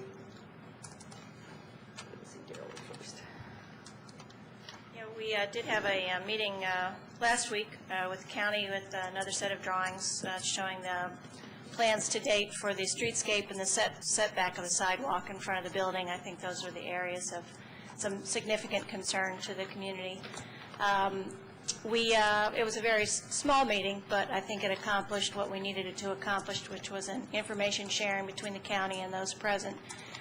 To agree on the need to to set the sidewalk back to the extent possible on the sections of the building where the fire department is in agreement with that. Obviously, they do not want the sidewalk set any closer to the bay doors across the driveway apron, and I think that's just a non-negotiable issue on the part of the fire department. But in the other areas of the station, particularly the building side and the parking lot driveway side, the county and the fire department have agreed to have the sidewalk set back and have extended and expanded upon the areas in front of the building where they'll be planting. And there's some plans to try to work with State Highway to address some of the existing sidewalk blockage issues, signage, traffic control light pedestals, and other things. And to the extent that they can be moved, they will be moved. But if not, the plan it will allow for a widened sidewalk on the opposite side of them, so we won't have the sidewalk going through those obstructions in the final plan. All right. Darrell, I just wanted to make sure that after Thursday night's meeting that you did get the revised plan that was promised. Yeah, they presented a plan that had been worked out and formalized. It was actual site drawing on, to scale, and like all the other plans have been, not a hand-drawn or penciled sketch that we had received, in previous meetings. So it was to scale and on paper. Even at that meeting, there was some discussion about slight alterations of the ADA accessible walkway and whether or not the sidewalk and the ADA pathway could be combined. So I still think there's a little bit of flexibility and, working towards the better and better product between the city and the county and the folks discussing this issue. So we, I think, arrived at an agreement as to maximizing the extent of green space and moving the sidewalk back everywhere that's possible in front of the lot. Okay. Just two things that I'd like to comment about this. One is I very much appreciate how after our council discussion 4 weeks ago, the county did very quickly resolve issues that were remaining between the Hevia family and the property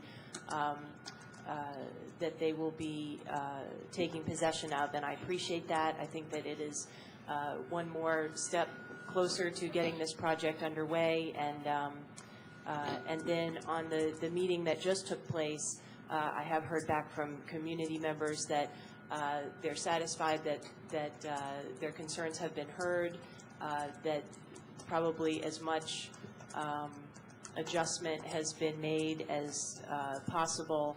And one additional request I would make, I know at that meeting the poles that are in the middle of the sidewalk were discussed as something that would be very difficult to move, but given the time frame we have, I would encourage the county and city staff who are working on this to make every effort to get State Highway to anticipate what's coming up and have that remedied by the time the fire station project is completed. I think that's a 1 to 2 year window, and I would really appreciate if we could get the blockage out of the way of the sidewalk so that there is safe passage on that side of the street, and every bit helps. So I'm interested in seeing this move forward tonight. I do think that the requests that the council made a month ago have been honored, and I'm encouraged that we are making progress, and I want to see that continue. Are there any other council comments or questions? I just also want to add my thanks to the fire department for resolving the issues that the council brought up the last time that we dealt with this.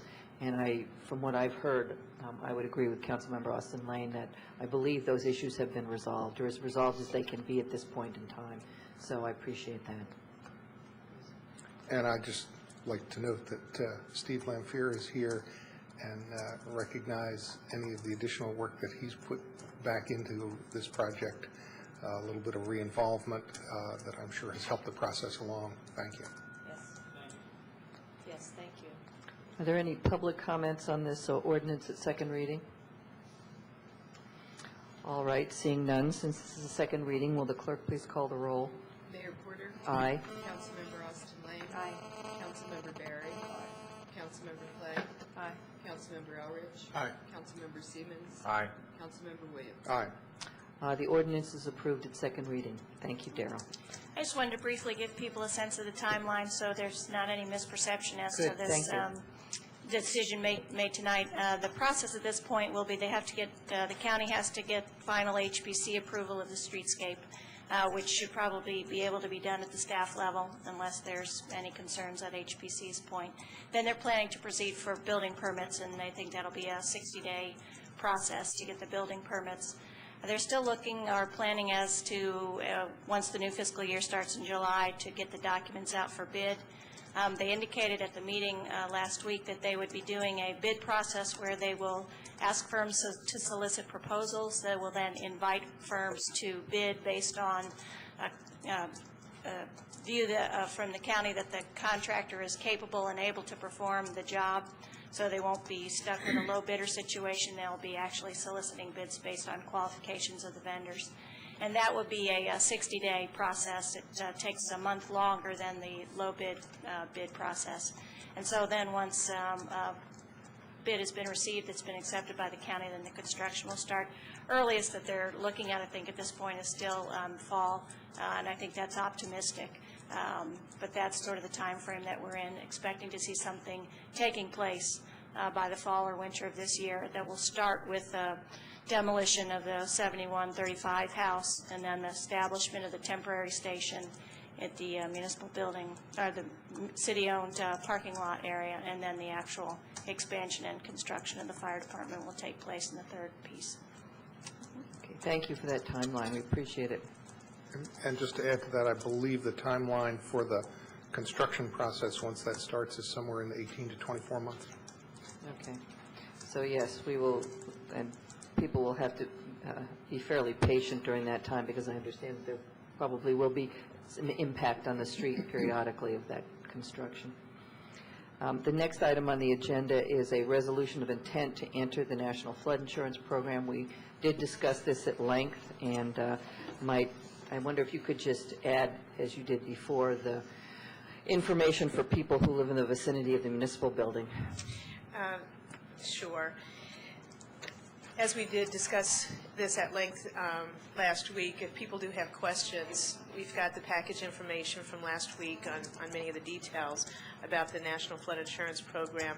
This is a resolution that allows the city to apply to join the program. We believe we're already part of the program, but to clarify the lines of this, we are following this recommendation, passing this ordinance and this resolution and going forward with the application process.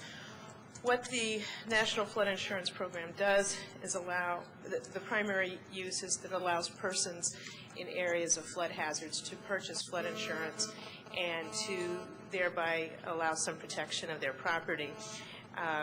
The many areas of Tacoma Park probably are flood hazard areas. The only areas that are actually on the map, the FEMA map that applies to the National Flood Insurance Program, is right along Sligo Creek. However, a number of areas are probably qualify as flood hazard areas, certainly in terms of the county's rules of flood hazard areas.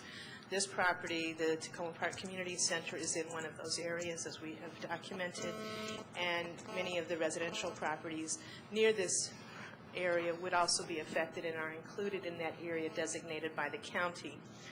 In the future, if the FEMA maps are updated to meet the same standards that Montgomery County uses, then those persons, if they try to purchase flood insurance after that designation process, their flood insurance would be at a higher premium.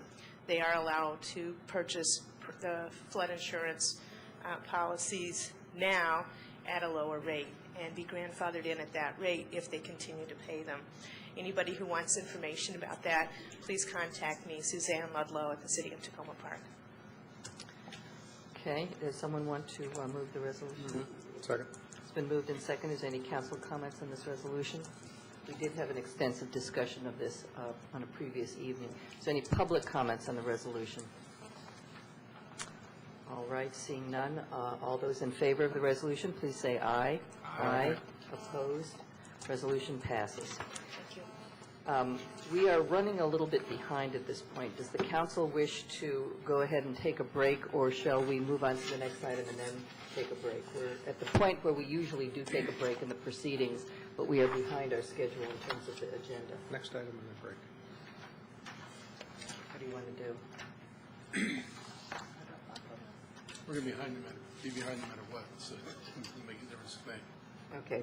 All right. We'll go ahead and take up the next item and then take a break. The next item, we're now moving into our budget work session. The next item is the request for the Safe Tacoma project. Is there someone or someones here who would like to speak to this before the council? Hi, my name is Kim Brooks, and I've been before you a bit before, but I haven't had the opportunity to introduce my counterpart on the D.C. side, Julie Shore, who's been helpful in coordinating a lot of the outreach in the Tacoma area on both sides of the border. I wanted to thank you. You can either stand at the podium if you wish to sit at the table. You can do that also. It's up to you, whichever way you'd rather do it. I wanted to thank you all for. Is this my? Yes. And just push them back a little bit and give room. You have to, if you put your papers on the mic, the way it sounds to the people at home is like distant thunder rolling in, so you have to be careful to keep them away from your papers. My apologies to the folks at home if this isn't working out. I realize at this time of the year you hear from a number of constituents about dozens of important programs, and appreciate that you made the effort to carefully consider this public safety initiative. Earlier this evening you heard from quite a few concerned citizens who live in the Maryland and D.C. Tacoma community and want you to know of their support for the program. Not surprisingly, they want an additional resource because they hope it will have the kind of impact on their neighborhood that C-Safe has had on Langley Park Crossroads area, and I'm going to step out on a limb and guess that you would like to provide them that resource. I know that the rising number of crimes in the metro area and the increasingly violent nature of those crimes worries all of you. I received a number of emails over the past week from some of you who seem to be looking at Safe Tacoma with renewed curiosity, wondering if it will truly enable you to tell constituents that things will get better, that the situation is improving. Rather than reiterate the potential benefits of the program, I'd like to just mention or directly speak to two angles of the issue that seem to have surfaced in your conversations about Safe Tacoma. First is the issue of parameters, specifically what area this program will and won't cover. The citizens who've rallied around the program in recent months have been reluctant to nail down the exact area because we don't know exactly what is realistic. On the one hand, we want to cover as much territory as possible, and on the other, we want the designated territory to be reasonable for a staff of 2 to manage successfully. We understand that extending the Safe Tacoma zone in one direction or another would make it more or less feasible for certain members and citizens, but we think that that detail, along with many others, are best determined in the next phase of planning this program, assuming it's funded, in cooperation with several partners who will be essential in executing it. So for now, we hope the council will be satisfied with the description of approximately a half-mile radius of the Tacoma metro area, station, excuse me. Second, I wanted to address the concerns that some have articulated about funding Safe Tacoma when C-Safe is experiencing funding issues. Safe Tacoma is not more important than C-Safe. Both programs are needed to serve the unique needs of border neighborhoods. The collaborative funding model adopted for Safe Tacoma was sought based on lessons learned by C-Safe.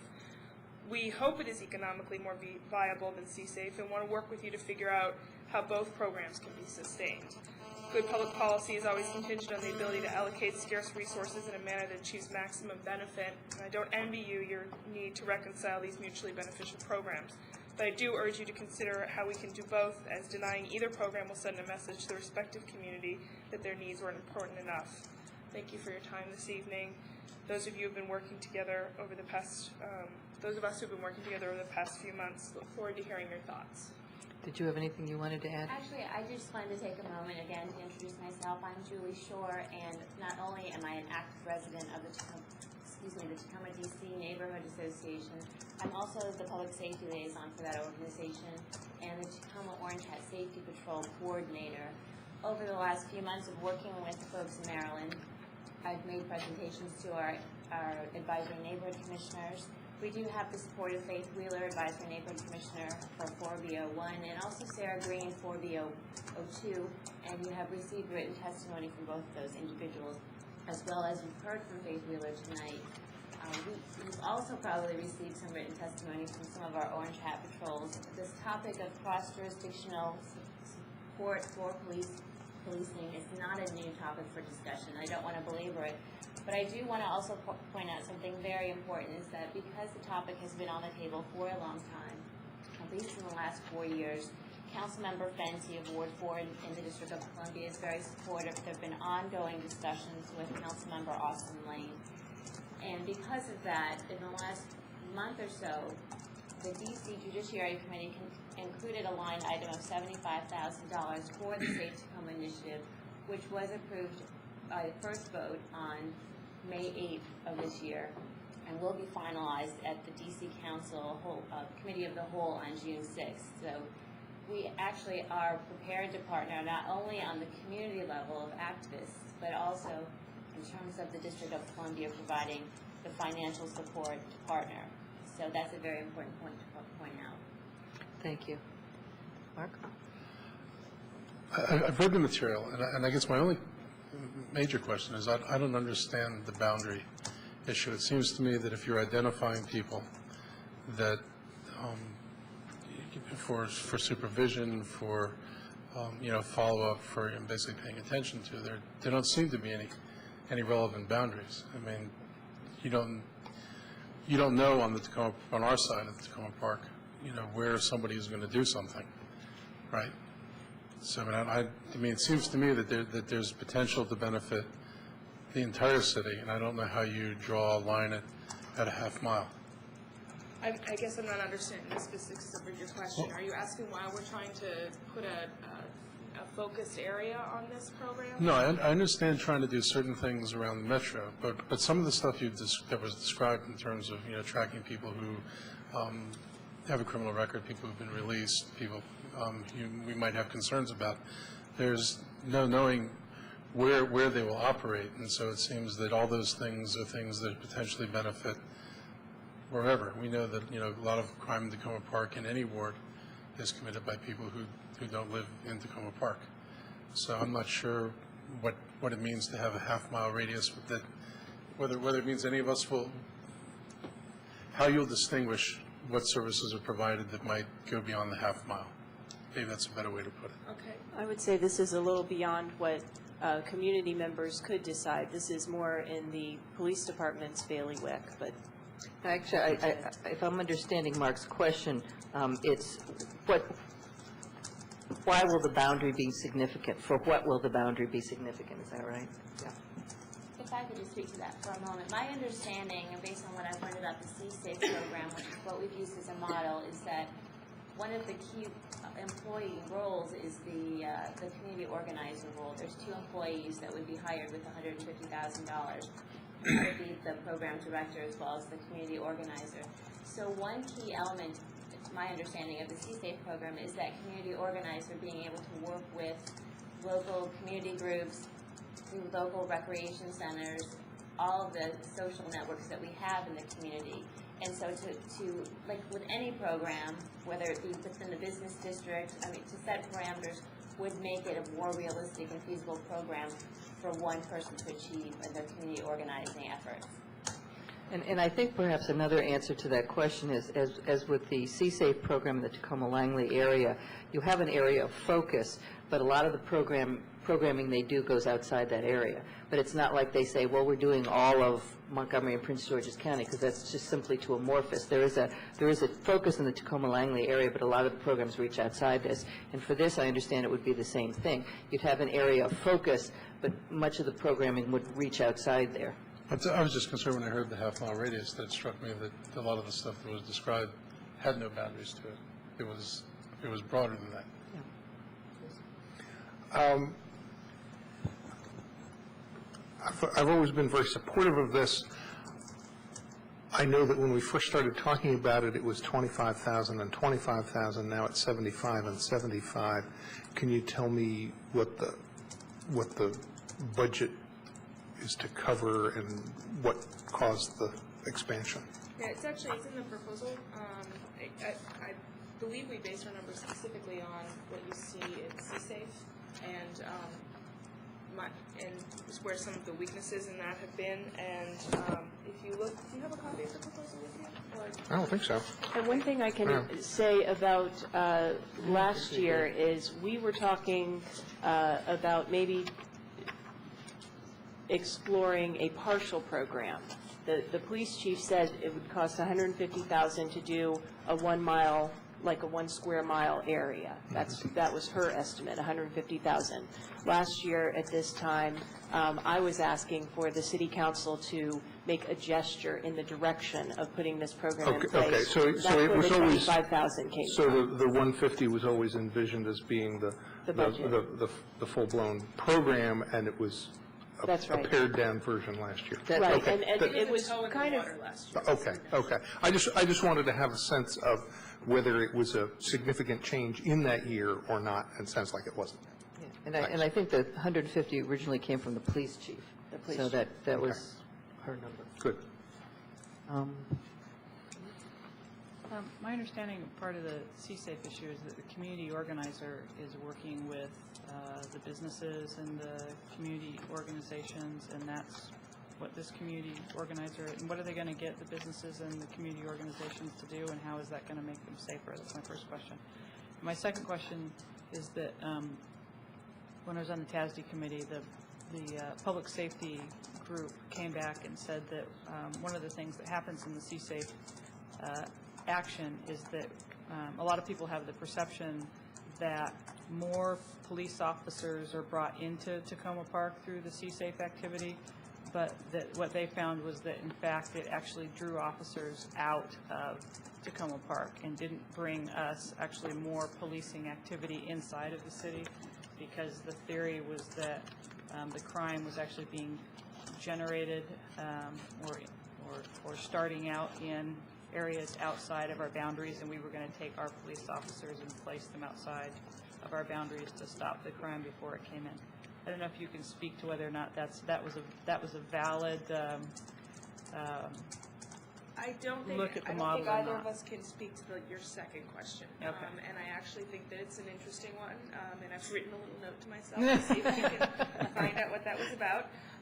And in some ways, my inability to answer the second question speaks to the issue of my answer to the first question, which is that the partners that we want to work with or preliminary identified for the Safe Tacoma program go beyond the businesses. They go to some of the youth organizations in the area. We've heard from the police officers on either side who have been working with us on this time around that keeping a finger on what's going on with the kids seems to have a big impact on the crime, particularly in the metro area. So while we will be reaching out to the businesses in that area and have already, you heard from some of those organizations tonight, we'll also be reaching out to the agencies and the schools and some of the recreational facilities. And that's a little bit different, because what we want to do with the Safe Tacoma program is build on the strengths of CSAFE, and clearly networking with the organized programs and organizations in those areas is key. Okay. The final comment I wanted to say is that I know that this is important to the folks who are in Ward 1 and Ward 3, and I would say that anybody who walks to and from the metro or to downtown, benefits from better safety in the downtown area. But there's a lot of concern in my ward too about public safety issues and the New Hampshire corridor. I've had my car broken into 3 times. My motorcycle was stolen. It was actually finally recovered by the DC police 9 months later. I think it's in the last 2 weeks, somebody was unfortunate enough to have their car break down on New Hampshire Avenue and got mugged as a result of that, just because their car broke down. And I think that I'm fine to support the activity, but I think that we have perimeter problems that run from University and New Hampshire Avenue all the way down New Hampshire and all the way up Eastern Avenue to about Piney Branch. And I guess what I would like to see is the city take a more comprehensive look at how we can deal with these interjurisdictional issues all over. And as was mentioned, to provide some more stable long-term funding and long-term solutions. I mean, one of the things that I wonder is, will the Safe Tacoma project be enough to provide people with the kind of safety, sense of security that they're looking for? $150,000 and a project director and an organizer. I mean, that's a great start, but I think the issues are pretty significant, and certainly the people feel that they're very significant. I might be able to help with Councilmember Clay's second question. I heard that question asked of the police chief at one point about how the officers are used, and her response to that was that she felt that there was already a very good working relationship among the police departments in the area when it came to doing police work. That she felt that the issue was more the question of the police departments working with other departments like parole and probation and the other organizations, and it was more about preventive stuff than it was about dealing with the police working together when crimes happen. I actually have never heard anybody talk about either CSAFE or Safe Tacoma as taking our officers out of our jurisdiction and sort of posting them at the borders. I don't think that's not what we do in CSAFE, and I don't think that's the suggestion for Safe Tacoma. There are jurisdictional issues going back and forth that we're trying to resolve even aside from this. But in CSAFE, it's more a question of setting up sort of a formal, non-crisis-oriented working relationship among all the departments and the agencies that work on crime-related activities, police, parole, probation, community organizations, those kinds of things. That's the model with CSAFE, and I'm assuming that that's the model you're talking about with Safe Tacoma also. I think that's where we're at. I haven't heard anything in any of the conversations that we think we would be going in a different direction on that level. Well, I guess I want to echo some of what both you and Colleen said. It goes back to my initial concern about, I'm thinking if you're going to be working, as Kathy said, with people on, parole and probation and such, how many of them are going to be on the Tacoma Park half-mile radius, and how many are going to be in the D.C. half-mile radius? And where is most of this work going to occur?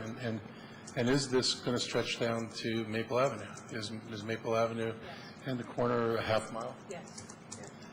Because that's really important to include that.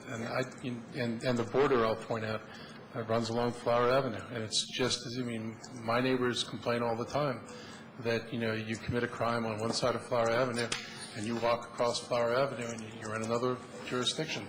And we just had a man shot in a, normal hour robbery, not extraordinarily late at night, handed over the money, complied, and was just shot, bang dead with witnesses around on Flower Avenue. Saturday night there were, something like 12 gunshots or more maybe.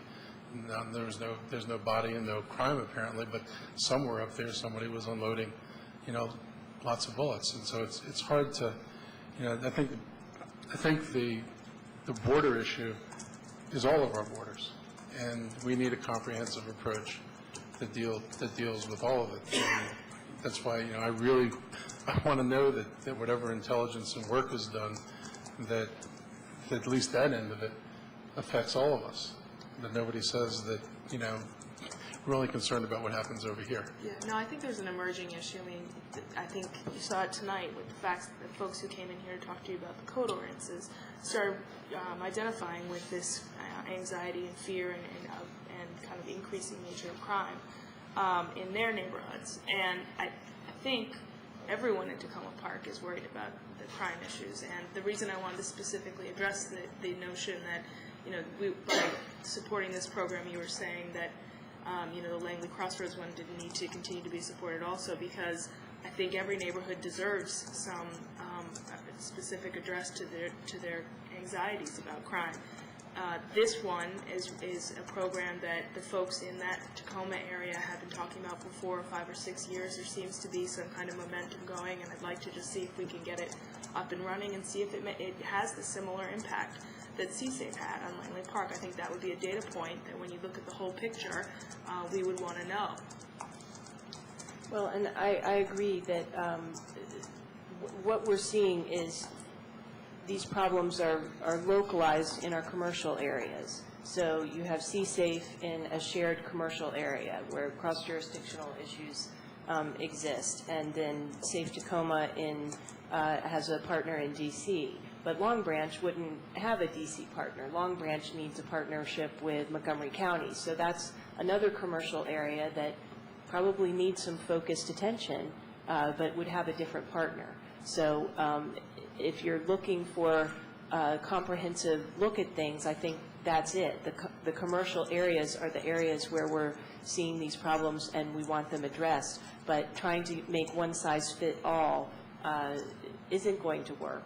C-Safe is different from Safe Tacoma, and the Long Branch area would further be a model that fit that area. I want to respond to that because I don't think, I mean, the people who commit crimes that, in the time I've been on the council, and some time ago I asked, when Dan Workman was here, to do an analysis of who was committing crimes in Tacoma Park. And at that point, there had been a shift of who was committing crimes from Tacoma Park residents committing the crimes to people outside of Tacoma Park committing crimes. And I will submit that on Flower Avenue, you are as likely to be a victim of crime from someone who lives in the District of Columbia as you are anyplace else. And probably not so likely to be a victim of crime from somebody in the neighborhood, because these people seem to get into cars and speed away, often with cars with DC license plates. So I don't see where, that somehow this border doesn't have any implications for what you're doing with the DC group. I mean, it's likely that somebody over there who's going to do something isn't going to say, I'm only going to hop the border over here. They're likely to say they're going to go wherever they think there's a good escape route and an opportunity to commit a crime. And people are basically opportunistic, and lots of our border areas provide these opportunities. So, I mean, I agree we need to do more coordination, and I've heard also that we coordinate well with the Montgomery County Police. But I want to be sure that all of us benefit from whatever you're doing with D.C. government. Thank you, Mayor Porter. First, I want to assure everyone I recognize the concern and the reason for the concern. I certainly read the newspapers. I'm aware of what's going on, and I know that along the D.C. border there have been some scary, outrageous crimes, too many of them. As Councilmember Elridge said, some of the crime that's just as scary and even more violent, or as violent, happened further away from the D.C. border. But I have to tell you tonight, I'm really saddened to see a large group of residents of this city have to come down here to City Hall to take care of themselves, to take care of their own safety and security. We have a police department, and yet we're hearing a plan from the community on how to take care of our safety and security. You're telling me that it needs dollars. I'm not sure that dollars is all that's going to be needed to have better policing in this city. Last week we heard that in-car computers haven't worked for the last 5 months. Not because this council hasn't supported having the in-car computers, but because management of the police department hasn't kept them working.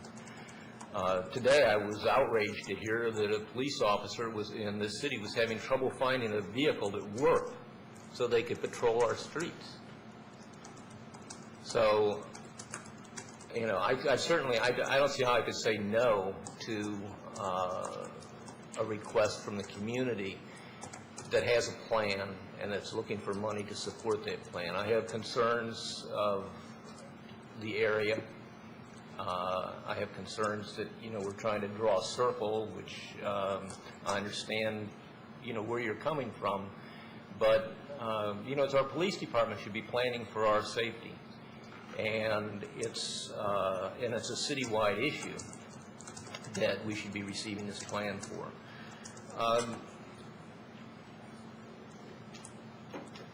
What I think we really need is our police department to be less focused on the traditional policing, which is good. I mean, everybody loves to have that, under 3-minute response time.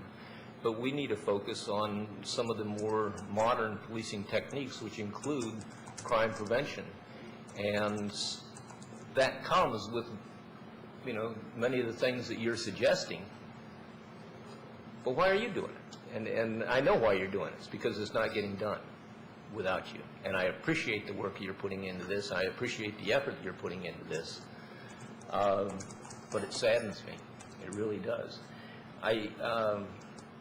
Cross-jurisdictional communications, right? We got new police radios so we could communicate better between the agencies. But those radios don't work with every agency. We can't communicate with Prince George's County officers that are in their cars. So we do it through our dispatcher now. Even though we have sitting on the shelf in the police department radios that still do communicate with our old radios, that still do communicate with the Prince George's County Police. But we don't use them, even though that might give us better communications to do our policing better. We let them sit on the shelf. I don't understand it. Like I said, how can I say no? I mean, you look at the crime along, one block of Maple Avenue. How many break-ins have we had there? Home invasions, a death. Yeah, you count 7 up, in the back, and you don't have to go back. I think that count probably started in December, I think it was. You don't have to go back 7 months. October 18th, okay. You don't have to go back too far to come up with 7, not just a break-in, not just a robbery, but, a home invasion. Somebody's home and they're going in. Not once, not twice, 3 times. That's in 1 block. I've got to support it. I don't want to. I don't think it's the best use of the money. But how can I say no until you have the policing that we need? I'd like to respond just briefly to Terry and then make a comment of my own. And first of all, I think the police department is doing a great job. I think they're a very brave group of men and women who have shown over the past year and more that they're quite competent. They have been responsible for making some dramatic arrests following some of these terrible crimes of late. And I think they're doing a great job. Can the communications be a little bit better? Yes. I think the chief was instrumental in bringing about the C-SAFE program, and she's certainly been supportive of the Safe Tacoma program. So it's not just the community coming forward, but the police have been in a leadership role in this from the very start. I would remind all of you that in the case of the C-SAFE program, which has been successful, it's going on for a number of years, it hasn't stopped the crime on our side of town. There's still a tremendous amount of violent crime and property crime going there. So don't be deceived to think that this $75,000 is going to wave a magic wand over that end of town and you're not going to see these break-ins and violent crime. In fact, you can't have a police car on every corner 24 hours a day to stop these things. They will occur. There's a lot of violent people around. This is a very violent society, and unfortunately, we're not going to get rid of it.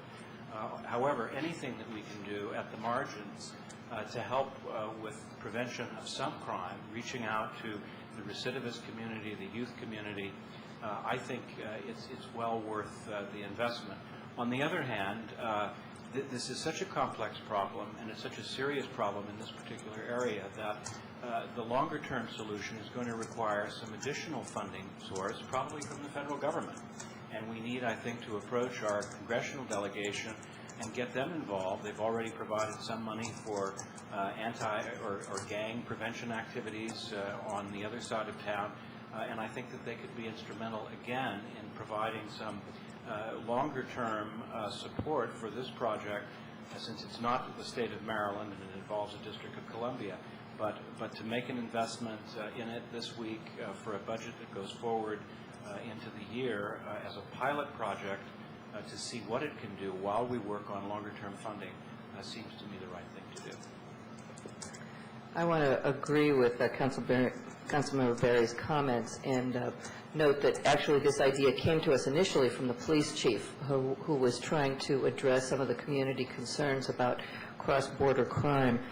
We have always, and a number of council members have mentioned it, we've always had a problem with crimes going across the border, and I seem to remember that the same way that Councilmember Eldridge does, that it used to be that we had more crime originating within the city, and now more of it originates outside of the city. I don't know. There's probably some large demographic, economic shifts that account for that, but in any case, it does make it more difficult for us to control the kind of crime that's happening. And I do think that we are going to have to figure out a sort of a more systematic way to address this kind of issue. But this is certainly a good start. And I would certainly agree that going after federal dollars is a good idea. Unfortunately, you hit sort of a chicken and an egg problem. Unless you can demonstrate that we have an approach that works, it's hard to make the case for dollars. And so if we can put some seed money into it, get it started, show some effect, then I think we're in a better position to go looking for additional funding, which I hope we can do. Mark? Yeah, I don't know how to broach this again, but last year I suggested that the council go to Montgomery County and hire officers to help cover night shifts so the regular officers could be shifted into the day shift so that we were closer to our complement of 37 officers and full coverage. This city used to provide full coverage. I think this was 3 shifts with 37 officers, and the 4 other officers were on various sort of special details.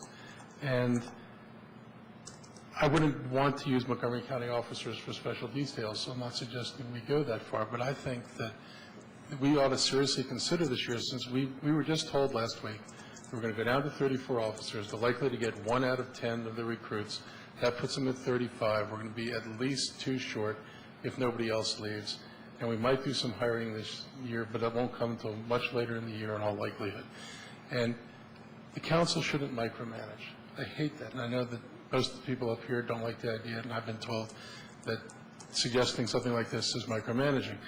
But we've got a serious problem, and it's not getting addressed in terms of the manpower the traditional ways. And I don't blame the department. And I don't think they're the problem for the failure to recruit. I think we're in a difficult recruiting environment. But if we want the slots filled, we ought to take the effort to see if we can work with Montgomery County to go up to close to 37 officers and go to 3 shifts and give ourselves a little bit better coverage. And I'd like the council to consider, or at least ask the city administrator and the public safety committee to consider the value of also using Montgomery County officers at peak times. I'm thinking of 4 to 7, the time when people are coming home from work, in a couple of places in the city. You could identify where peak hour hotspots are, and bring in a part-time officer, because we shouldn't be using a full-time officer for part-time needs. And if we can identify places where spending 20 hours a week gets us effective coverage, we ought to look at doing that. I know the department is resistant to using any Montgomery County officers, but in the absence of officers, period, Montgomery County officers doing patrol and providing safety are better than no officers at all. And I am kind of inclined to agree with Terry about the money thing. I will support this also. But I also think we'd be better served if there was another body on hand, if during the peak hour, the beats that officers covered, say from 4 to 7 or 4 to 8, if those beats were smaller, we would be better served because there would be more police presence in smaller areas. I'm loath to put this on the table as a proposal. I don't want to tell the department what to do, but I think the council ought to at least convey to the city manager that we want them to do something. We don't want to go through the entire year with 34 or 35 officers and not use a resource which may be available to us. And I know what they're going to say about Montgomery County officers, but I think it's worth looking at it and trying it. I would be happy to put on the reconciliation list a discussion of that if you'd like. I saw Joy next. I hope that I can focus our discussion a little bit here. When we had the Katie Lynn Hill murder 4 years ago, I believe it was, we undertook a process where the community, though grieving, was very activated and very committed to getting to the bottom of the crime prevention issue. Our traditional policing methods are actually working very well, as we've seen recently in our police departments cooperating on both sides of the line with DC and Tacoma Park and solving crimes quickly, apprehending criminals. So what I hope that we are looking at here is a crime prevention initiative. And one thing that made a big difference to me was there's a married couple, and they're both probation officers with the federal government, Bureau of Prisons. And they said to me after the Katie Lynn Hill murder, nothing will change until the probation and parole officers are connected with the police, because we have information about the people who will probably commit the next crimes. And if we can share this information and strategize and problem solve, then something new could happen. That meant a lot to me. 18 months ago, the police chief, our police chief, came to us and said, this is probably the best way for us to proactively address crime around the metro. And she gave us a budget, and she gave us some advice on the way to adapt the C-Safe model to the area around the metro. All of that really made a difference to me. And in last year's budget discussion, the council pretty uniformly, if I remember correctly, challenged the community and me in particular to find a partner. And over the last year, the police chief and the mayor and I have continued to lay the groundwork. The city manager has been very much involved. We continue to lay the groundwork to make this request a reality. I'm hoping that what the council will see tonight is we, as a body, have a chance to undertake something new and something that this community is asking for. And it's exciting that we have a partner in the D.C. government. I didn't know this when I came tonight, but at our places, there's a letter from Councilmember Fenty requesting that we, the City of Tacoma Park, support Safe Tacoma with the other half of the funding, because he seems to be assuring us here that he has secured the half of the funding on the D.C. side. I hope that we can address what is before us with this agenda item without pulling it in too many directions with things that maybe would be more appropriate to discuss during reconciliation. I just want to say briefly that I very much took to heart Councilmember Barry's points and agree with them. I agree with Councilmember Austin Lane.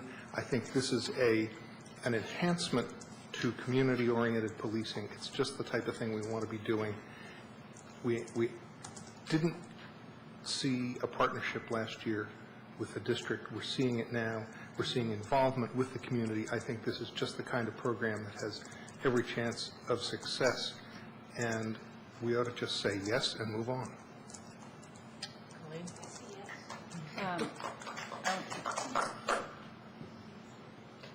I want to say that, most of the reason to fund this is that we have a group of citizens that are committed to taking action and doing something within their community, and that's why I'll support it.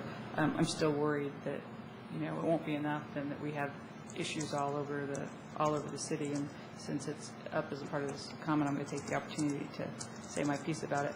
I agree with what Mark said about, looking at some other models, and out of the TASD committee, I was one of the people who was pushing looking at a different model of providing police services, which would have us give back the kind of chase them down the street, shoot them up services back to the county, let them do that part of the policing activity where they're responding to crimes and 911 calls. I understand they're willing to provide us something like 21 officers, and we want to have 41 officers, and look at, and we lose money on that because of the rebate situation, and then take the additional money then that we're spending on police officers and spend it on community-oriented policing.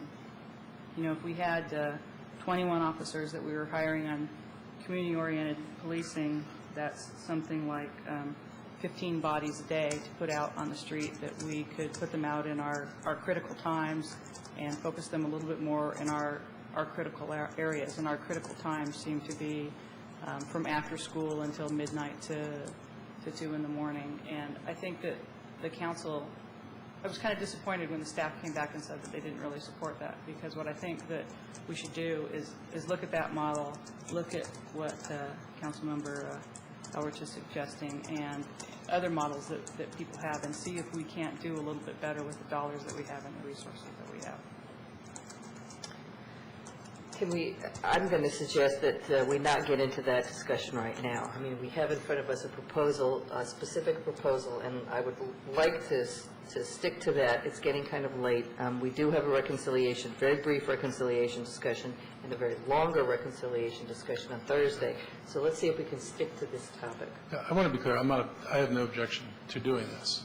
My concern is what you said, is this is addressing a perception and hope that it'll do something. And as Doug pointed out, it's not exactly that Langley Park has had dramatic, improvement in the issue. I can't think how many people have been killed there in the last year. So, and listening to the angst that was in this room tonight, and all the stuff we've heard, and all the frustration this council's had in trying to get a handle on in reshaping our department, I was hoping that we could take this opportunity to at least initiate a discussion about where to go from here. This is a good thing to do, but I think we need to talk about where we go next. And I just wanted to set, for my part, to lay it out there that I wanted to see where we go next. And we're not going to resolve this in a budget reconciliation meeting on Thursday night. That's not going to happen. Yeah, I agree with Mark.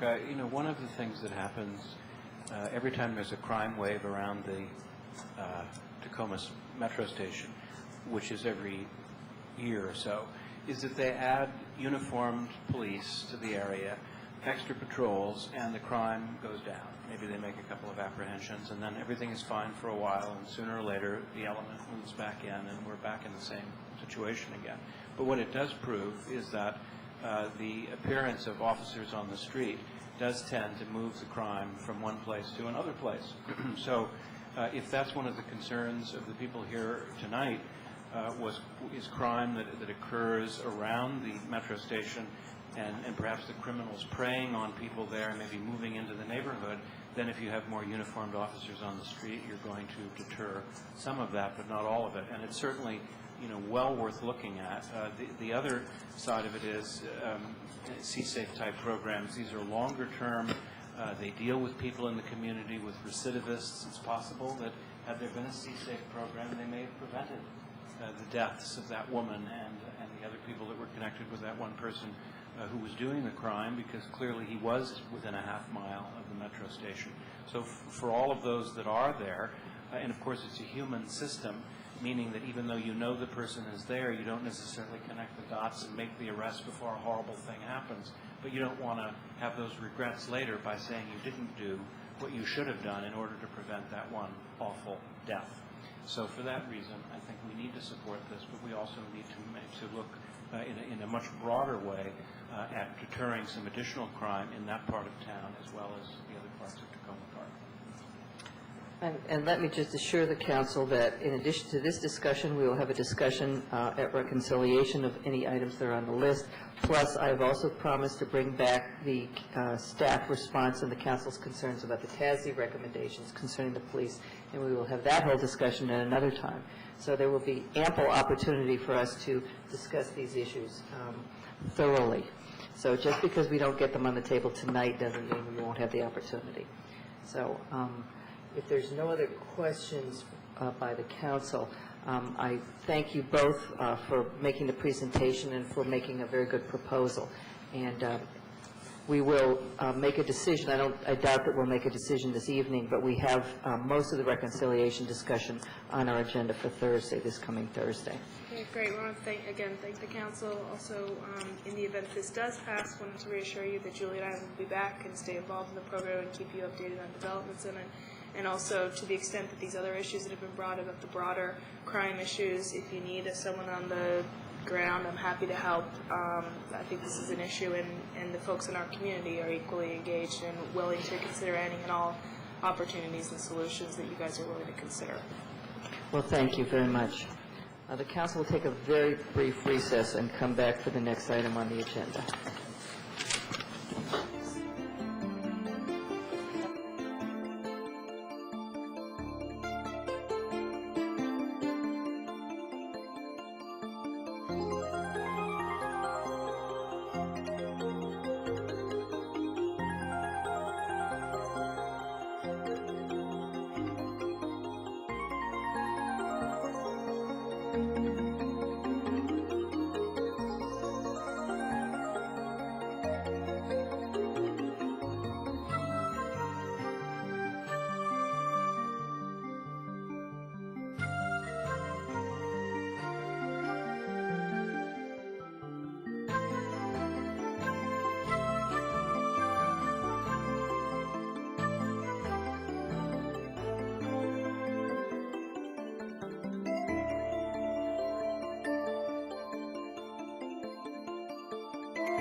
try and do tonight is just make sure that we have everything on the list, and so that if any work the staff needs to do before Thursday, they can do.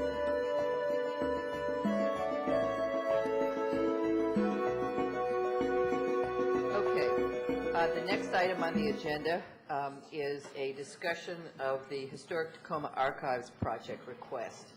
Do you all want to come up here and join us at the table? And the council should note in our packets, there are actually two blue sheet and an orange sheet, something that was provided to us, I guess, initially, and then a revised information, which I understand reflects a even more recent discussion that you all had.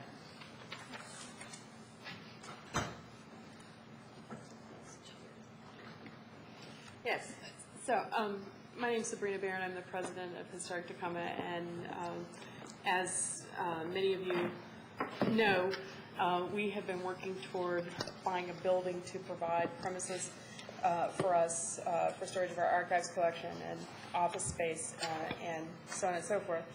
And as part of that, we've been thinking about where our mission needs to go from here. And part of that mission seems to be, well, let me correct that. Part of that mission is looking after the heritage of this community, and a part of the heritage of this community is the archive that the city council, city government as a body has created over the years. We have in our collections already pieces and patches of city records and city archives. So we have been talking with you, the council and the city staff, about Historic Tacoma becoming the guardian of all of the city archives in our new facility. And with that in mind, we were looking toward a budgetary item to support doing that. We've had some talks with the city clerk. We've had some talks with Mr. Hobbs about this. And I think where we are with this is asking for $5,000 in this year's budget to begin the process. I mean, one of the real issues here is that we need to find out what kind of records actually are around, you know, where they are, what kind of state they're in, what it's going to take care of them, what it's going to take to house them, store them, all of those kinds of things. So that's what we would like to talk to you about this evening. I also have with me Lorraine Pearsall, who's our vice president, and Teresa Cameron, who's the executive director of the Montgomery County Arts and Humanities Council, who has been working with us in our quest to buy this building, and has been a very strong supporter of our organization and this project to acquire the building, and then some of the mission ideas that we have proposed for the future. So I don't know if you wanted to say a few words. Well, I think, again, I'm Teresa Cameron, and thank you all, and I want to congratulate you again for the creation of the Tacoma Park Arts and Humanities Commission. They've been doing just an extraordinary job, and kudos to you. The Arts and Humanities Council has been working with these wonderful folks here to help try to ascertain funding to provide a space to help Tacoma Park preserve its history. It's very important that you think about this as you move forward in your budget deliberations. And they have worked extraordinarily hard. And last week, the county council, actually they'll approve it on May 25th, but they did approve funding to match the state bond of $260,000. So they're bringing quite a bit of economic development, these folks, to Tacoma Park with the county council funds, which will be approved on the 25th, and the state bonds to purchase a facility that then will house your records. And I can't tell you how important this is to Montgomery County and historic preservation and humanities, which we represent. So we hope that you'll think about this and look at it very strongly. We support the arts and humanities throughout the county, and Tacoma Park is yet one piece, and it's very unique because, of course, it is a city. I didn't have a lot of cities in Montgomery County, and they have been working so hard to help preserve these records. So we're hoping that you'll think about this and move forward on it.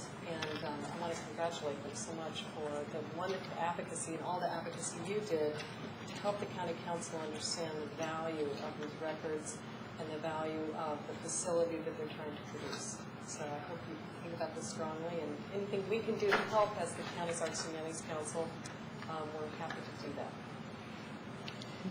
Yeah, I would just like to add that initially when we kind of sat down and thought how we should do this, we first conceived of asking you for a lump sum in FY07 because we sense that the records need a lot of work. And we talked, though, with Wayne, who had a really good idea, and I think that this may help because you have a lot of things to reconcile.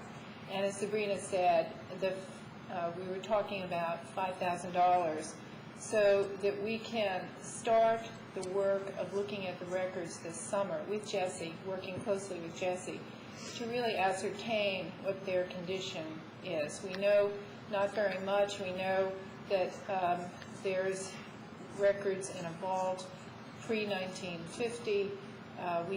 We know their city council minutes. We don't know what else is in the vault.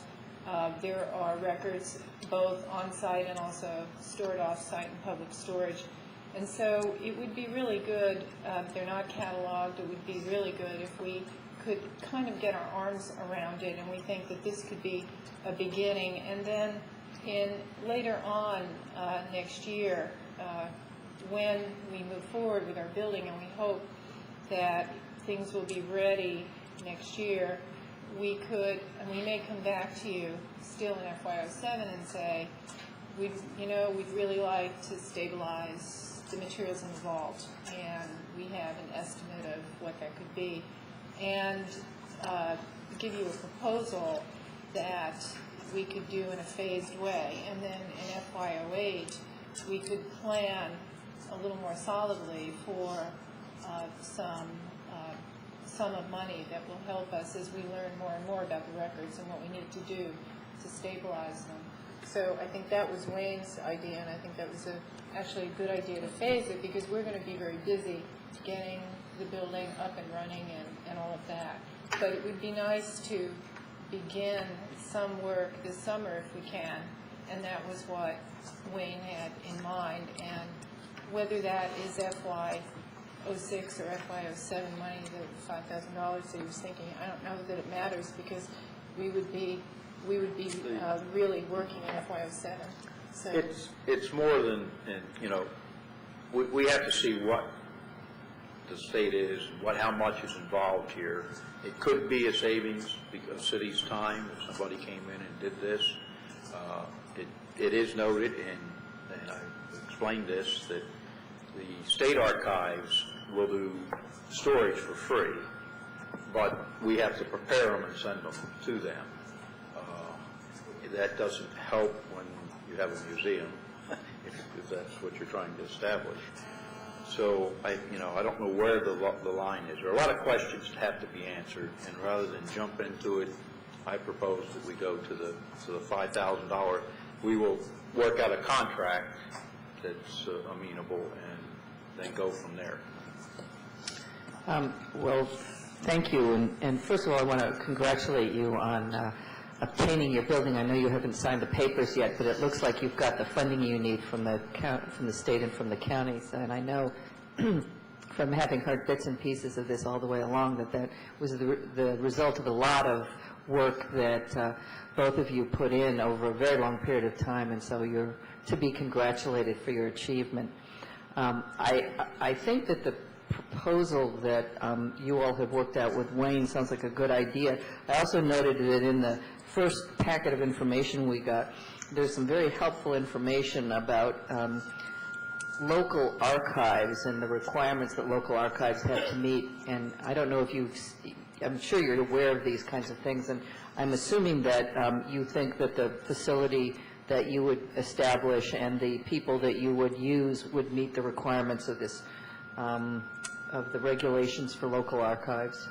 That's one of the reasons we need a place of our own, is because these kinds of collections need climate control conditions, and that's absolutely the first order of business of what we have to do, is we have to provide the proper environment, climate-controlled environment, for an archival setting. We have we have an archivist from the Library of Congress, we have an archivist from the Smithsonian, who are members of our board and have worked with us on this project for years, who are available for consultation. And of course, the next step for us is to hire staff of our own. And certainly a professional archivist is a part of that plan as well. Yeah, I want to say one of the things that seems to me advantageous in this is that archiving is more than storing things in a climate-controlled environment. And the state may do that, and our records might be secure forever that way. But we have no idea what's in those records. And one of the things that struck me most recently was in all the discussion we had about the development around the Tacoma Metro site, and we know that there were major discussions in the city of Tacoma Park about that. We have no idea whether there were staff memos, whether there were any correspondences between WMATA and the city at the time, between the D.C. government and the city at the time. The missing map, which might sit in the archives somewhere. And that was a lot of relevant historical information. And I've gone back on one or two other issues where I've asked the question, of the history of some piece of legislation, and you basically referred to the code book. And that's your explanation. That's not really a thorough explanation of how something got to be law, let alone what the legislative history was or what the intent behind things was. So I certainly support the idea of getting the archives organized and cataloged so we begin to get a sense of what's there and then determining what's the next step. And I think $5,000 is a modest amount of money going toward organizing the records in a way that they might actually be useful to us. They're of no use to us wherever the state stores them. A citizen can't come down here and say, I want to know what happened or where this was, without then being sent up to a room someplace and then being confronted by a pile of boxes, and they may or may not have dates on them, and somebody's going to say, well, go find it. So I think it's worthwhile to have cataloged and organized records.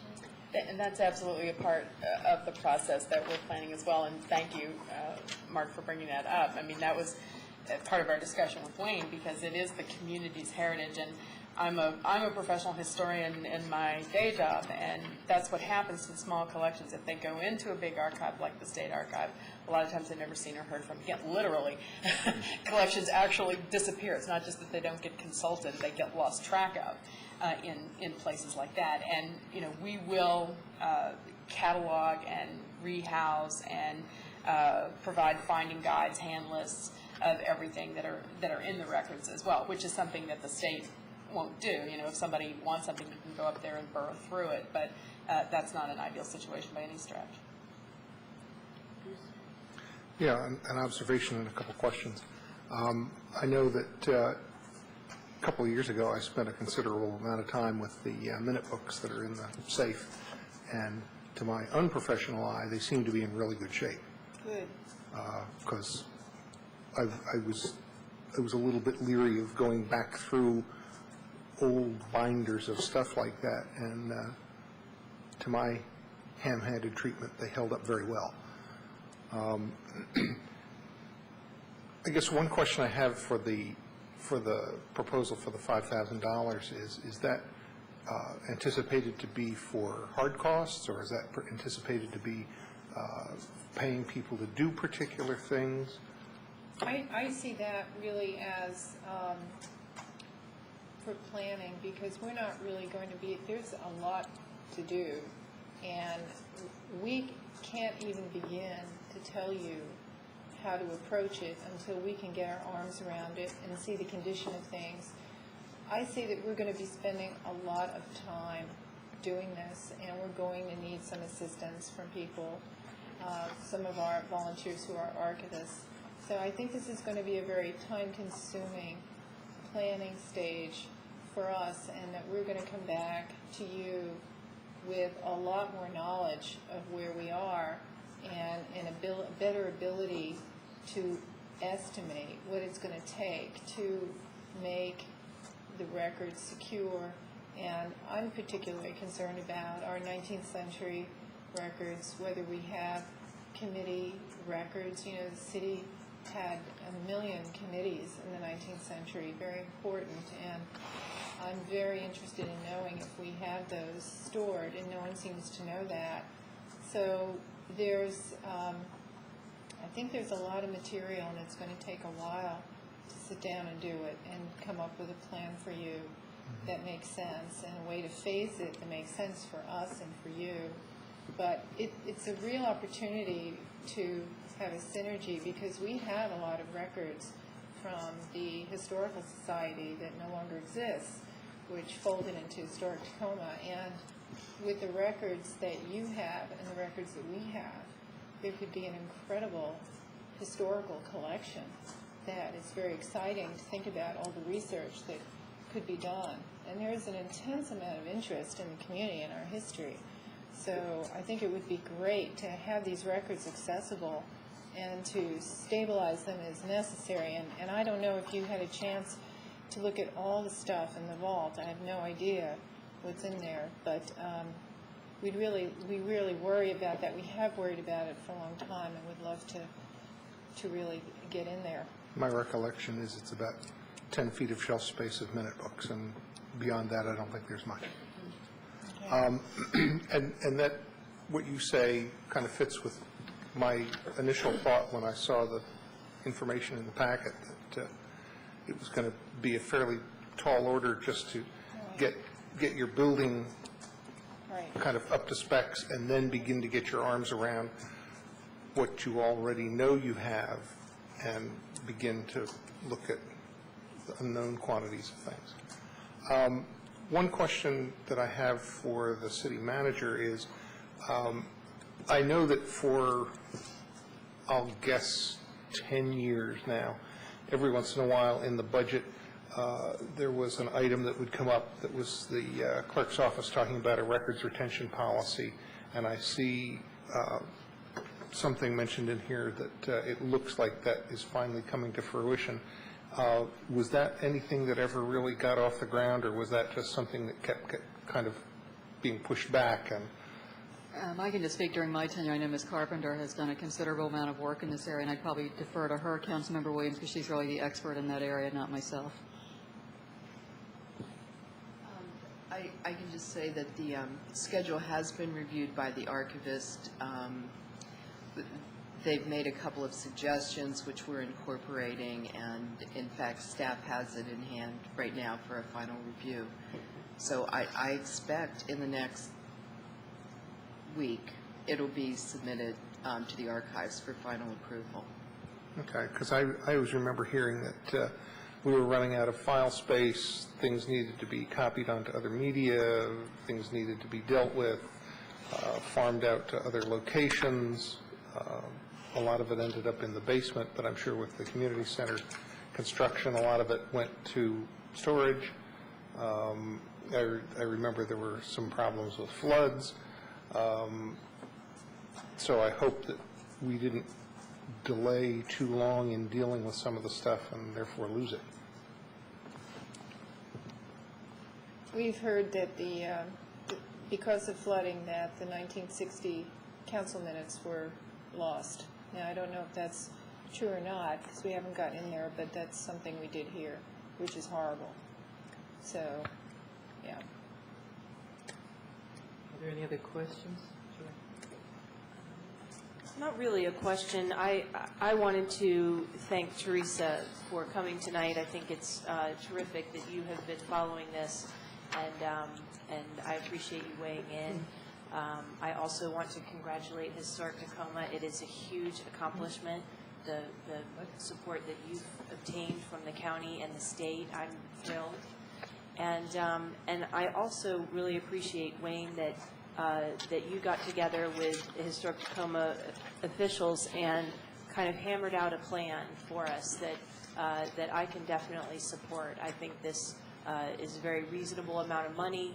It makes sense to me that you would take a year to plan what might come after, and I'm very pleased with this, and as I said, I'm ready to support it. Thank you. Thanks. Are there any other questions from the council?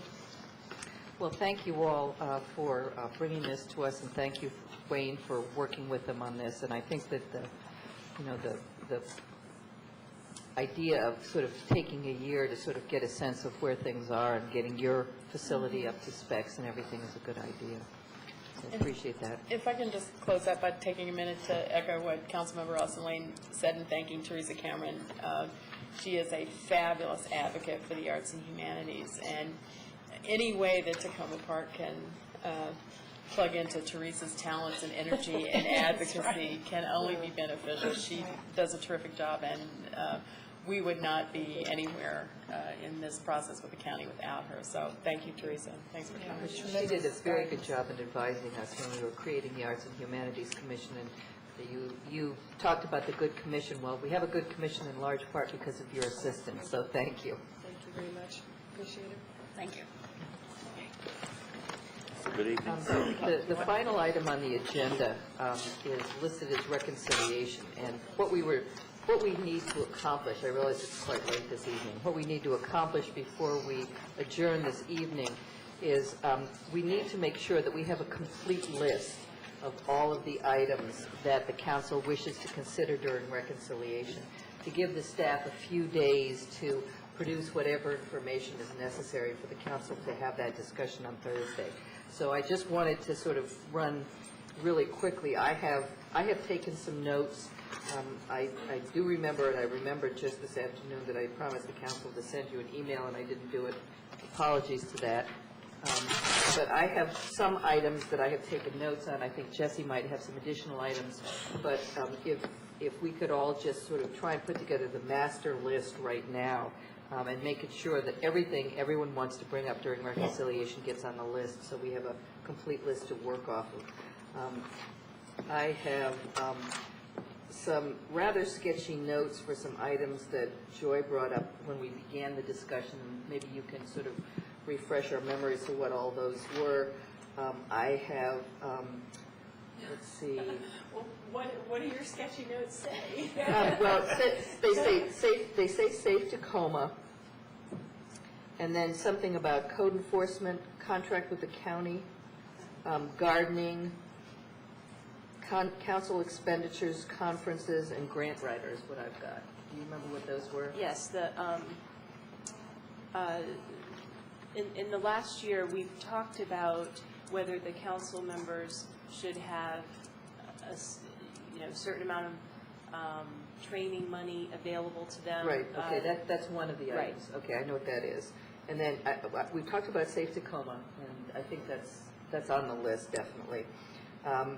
We have the whole discussion of the code enforcement officer. We talked about that. That's on the list of reconciliation items. So that in all of its manifestations and however we choose to do that, I assume that's another item. You had mentioned the gardening issue, and I know the city manager has provided us with some additional information on that. You're talking about when you talk about, you're talking about the money that goes for council. Well, this is because in the past, council members could go to MML. Mm-hmm. Some council members have decided, not to do that on occasion, and so then can the money allocated for that be used for them to get training in another form? Right. So you're talking about essentially the money that's in the legislative section of the agenda, right? I think there's money for council salaries, and then there's also.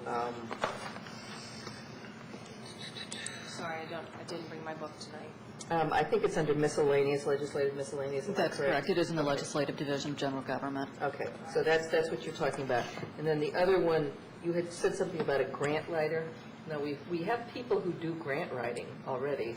We have them on staff? Well, we have members of our staff write grants. Okay, because there are two opportunities. One is for the film festival.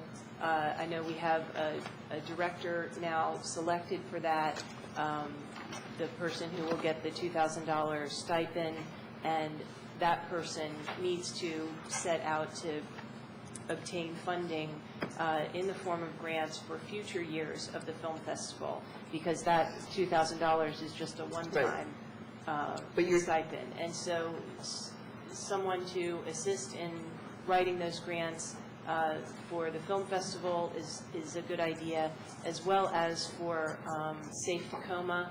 There is. So you're talking about grant writing for things that are not sort of city services, city functions. The film festival is a city function right now. It's kind of been a burden of the library. Okay, I think I understand. Okay. I'm sort of not asking for the justification. I just want to make sure that we have clarity on the staff's part as to what's involved in these items on the list. Right, and for Safe Tacoma, the connection is the business association being a cross-jurisdictional entity, as well as Historic Tacoma being cross-jurisdictional. They could both apply for additional funding for a Safe Tacoma initiative, and there's actually a grant available but it's from DC. Okay. So the city couldn't do it, but if the city had a grant writer, the grant writer could help Historic Tacoma or the Business Association obtain those funds from DC. Okay. I have 3 other things on my list. Mark brought up the issue of whether we should fully fund the 41 police officers. I have that on my list. I have the issue of... And without eliminating positions, just not funding vacant positions. Right, yes, I appreciate that clarification. I just want to make that clear. Yeah, I appreciate that clarification. Also on that list, I have the proposal that the police department made for the part-time evidence person, I think Terry put on that list defibrillators. Terry also sent an email, I believe, with a request for $7,000 for job training. Job readiness training. Job readiness training. I had earlier asked to put on that list an item which was asking for the amount of money that we received from charging crime victims for copies of police reports. I wanted to know how much it would cost us to make that available to people without cost. And the other item relates to the item for which we got a city attorney's opinion, which is something that was raised earlier about whether the city wanted to create a grants program for nonprofits in the city. I would put that on the list. We also have on the list the 2 items that we discussed this evening. Well, one of them is Safe Tacoma, which you already talked about, and the other is the request from Historic Tacoma. Have I missed it? Jessie, do you have anything else that I have missed on the reconciliation list? Do you, Barb? Yeah, the only thing I just wanted to remind the council, and there'd already been previous discussion and direction regarding an increase in the police department budget for the car allowance. This was related to the take-home car. We're going to go ahead and just add that back into the summary sheets because that's already been something that the council had discussed and agreed to and has been communicated to the union during our negotiations. The other thing I just wanted to mention is you'll also see some changes related to the council's decision to proceed with installation of an elevator cab. So we'll go ahead and make those changes for you. The health insurance rate increase had already been reflected in the last budget summary for the general fund that we had given you. Wayne, did I miss anything else from a staff perspective? Bruce? And I'm assuming you're going to give them to us, but I just want to mention to make sure what a penny on the property tax generates. I think it's about $128,000. It was about 100, yeah, just about 130,000. Obviously, what we'll need to also calculate is traditionally the rate for railroad and public utilities and personal property has been a factor of the underlying property tax rate. So as you change one, it impacts those others, assuming you keep that relationship. So we can certainly have that available for you Thursday evening. I think that would be helpful. And was the I think the Mark's proposal on the police position funding, I believe, Wayne, you thought each one was about 60,000 plus? About 63 plus. With benefits? I just figured it'd be helpful for us to kind of know those figures as we think about it. We'll give you the exact figure Thursday. But I have it figured out. But I know you'll give them to us, but I also figured it was helpful to have them now as we think about how we want to head into it. Yeah. I think Colleen had her hand up a minute ago. We're going to have been a few items that have been discussed related to Ward 2 that aren't on that list. Two of the, I think, probably less expensive items is that we talked about making sure that paving Palmer Lane was included in our funding, and I don't know if we can just add it to the list or if we have to actually list it in the budget or not. But it's a street that we're responsible for that's never been paved. And then there's the mural project for the wall that's along New Hampshire where Conway comes along there, and I understand it's not going to be eligible for CDBG funding, so I know that the neighbors there are pretty interested. I expect it's a small amount of money, but it's important to them. And then the two big items that we have that have been talked about several times that aren't on any of the lists apparently are traffic calming dollars and pedestrian safety dollars. In particular, for traffic calming, we have the Lincoln and Elm intersection where we're doing all that stormwater work, and we should have the funding to make the traffic calming measures taken care of now while we're digging up the intersection. The same is true for Elm and Auburn. And we've had requests from the people on Jackson Avenue for some changes to that street for pedestrian safety. Right now it's a pretty dangerous street to walk down, and a lot of people walk down there to park. I think that the estimates from Public Works were between $50,000 to $80,000 for that activity. Long Branch Sligo has been meeting, and they're interested in traffic calming as well. They're not really sure what they want yet, but that's a big issue in Ward 2 is traffic calming. And then the other issue is pedestrian safety. I didn't get to go to the pedestrian safety meeting, but I understand that there were a lot of people there from Ward 2 that were talking about sidewalks, and have heard a lot of feedback from my neighbors that they want sidewalks. There are sidewalks in other parts of the city, and they want to see sidewalks in their part of the city. There was a petition for street lights along the Jackson-Boyd area that I believe got turned in, and I haven't heard anything about that. And then there's the pedestrian lights that go from Woodland to Goody. I suspect that's not very much money either, though.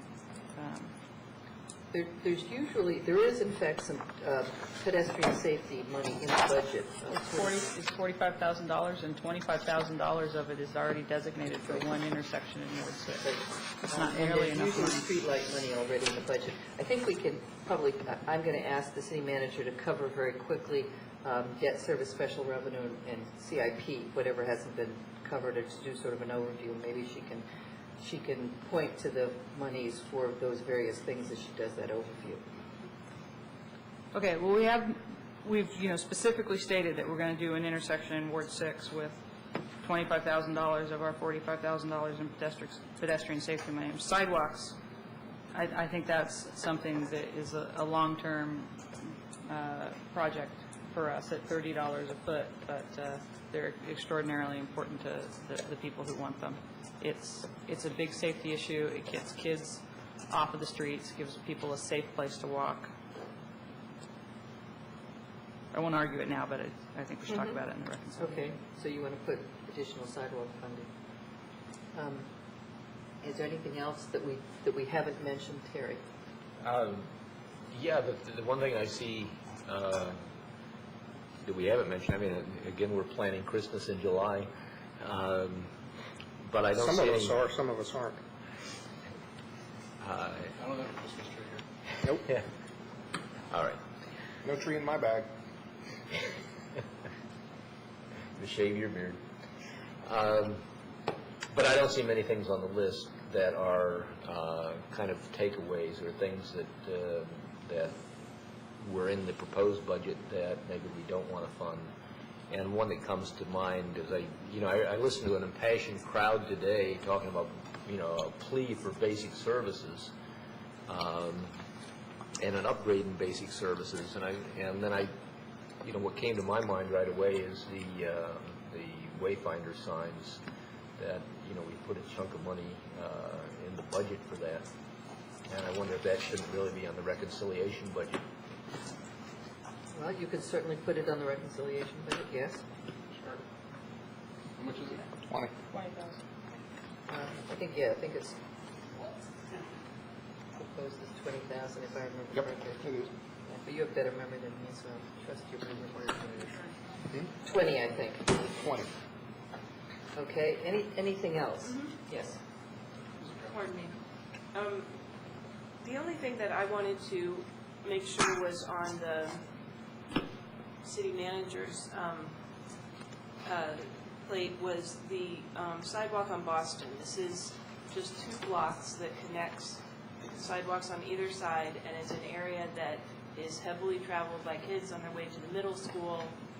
They walk to school alone, and it's been proposed now for about 12 months. I think the engineer looked at it a year ago. The community talked about it on Mother's Day of last year, and the neighbors went to the trouble of getting a petition signed by everyone. So this is something that I just want to make sure that it doesn't vanish somehow, because the groundwork has all been laid, and now the sidewalk needs to be laid, and I'm not sure where the other projects are. I know that in Ward 6 there's a project that's equally well developed, and I just want to make sure that the sidewalk on Boston gets done in this next fiscal year.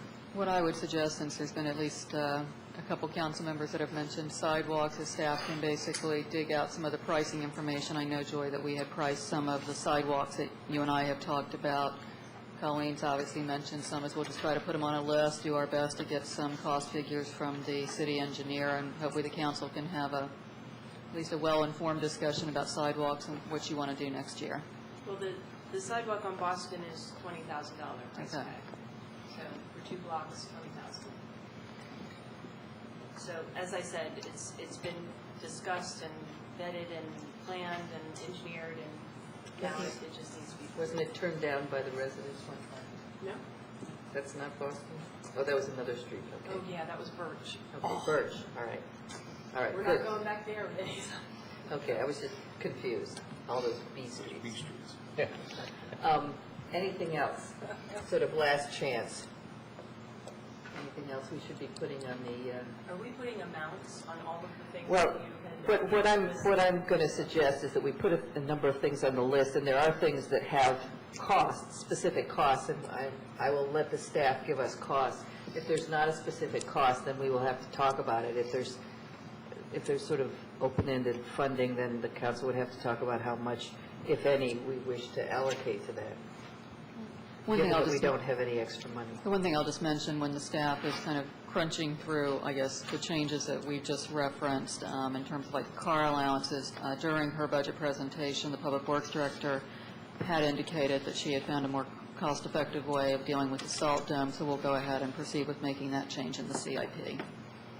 And I see that work is progressing already on that. So my understanding is that what you will give us is you'll give us a new budget figure which will take into account things like the additional costs of the take-home car, the costs of the new increase in health insurance, the other things that, and the elevator and the stuff, the things that the council has already agreed to, come up with a new budget figure, and that's what we'll work off of in terms of reconciliation. As a starting that point. you'll give us for the additional items we've listed. That's correct. Obviously, those are just the items you've talked about. Certainly, there's a number of items that have been raised tonight that could either be additions or deducts, and we'll, to the extent we can, we'll try to give you some cost for those items. Can I just ask for clarification on that? Are you going to just mush all those in and give us a bottom line figure to go from, or are you going to say, here's where we were, here's what we've added and subtracted, and here's where we are now? What I will do, Councilmember Williams, is go from the last summary we had given you, which I believe goes back to May 11th is where you started your budget deliberations. The health insurance was already built into those figures for the general fund. There is a minor adjustment that we need to make to the stormwater fund to reflect the cost of the health insurance for the 2 employees who, a part of their salary and benefits, are charged to that fund. Everything else will track in terms of the elevator and how exactly that impacted things. That's the right answer. Thank you. From that point on, it's up to you all. Yeah, no, I think it is, and I think it would be helpful to me also to have sort of dates on things so I know where things are to what. And Yeah, we have been date stamping them this year. They're auto date stamped, so as you go through your binders, you can track how they're changing. Okay, good, thank you. Terry? I know we've already talked about the take-home cars and the desire to do that, and of course, the ones that we're budgeting for this coming fiscal year are just replacement cars, so there's no real increase in cars yet. But I'm curious if we will be able to get some information at some point soon about the collateral increases as we discussed last week. I believe, Councilmember Sands, you're referring to things such as the maintenance cost and insurance. Certainly, we can try to work that up for you. Thank you. Okay, has everybody brought up everything they intend to bring up? The cost of a police officer is $65,370 $65,370 for an entry level. And that includes the benefits and stuff, Yes. but it doesn't include like an extra car or something? No. Because the That's cars the basic stay. benefits and salary. Right, okay.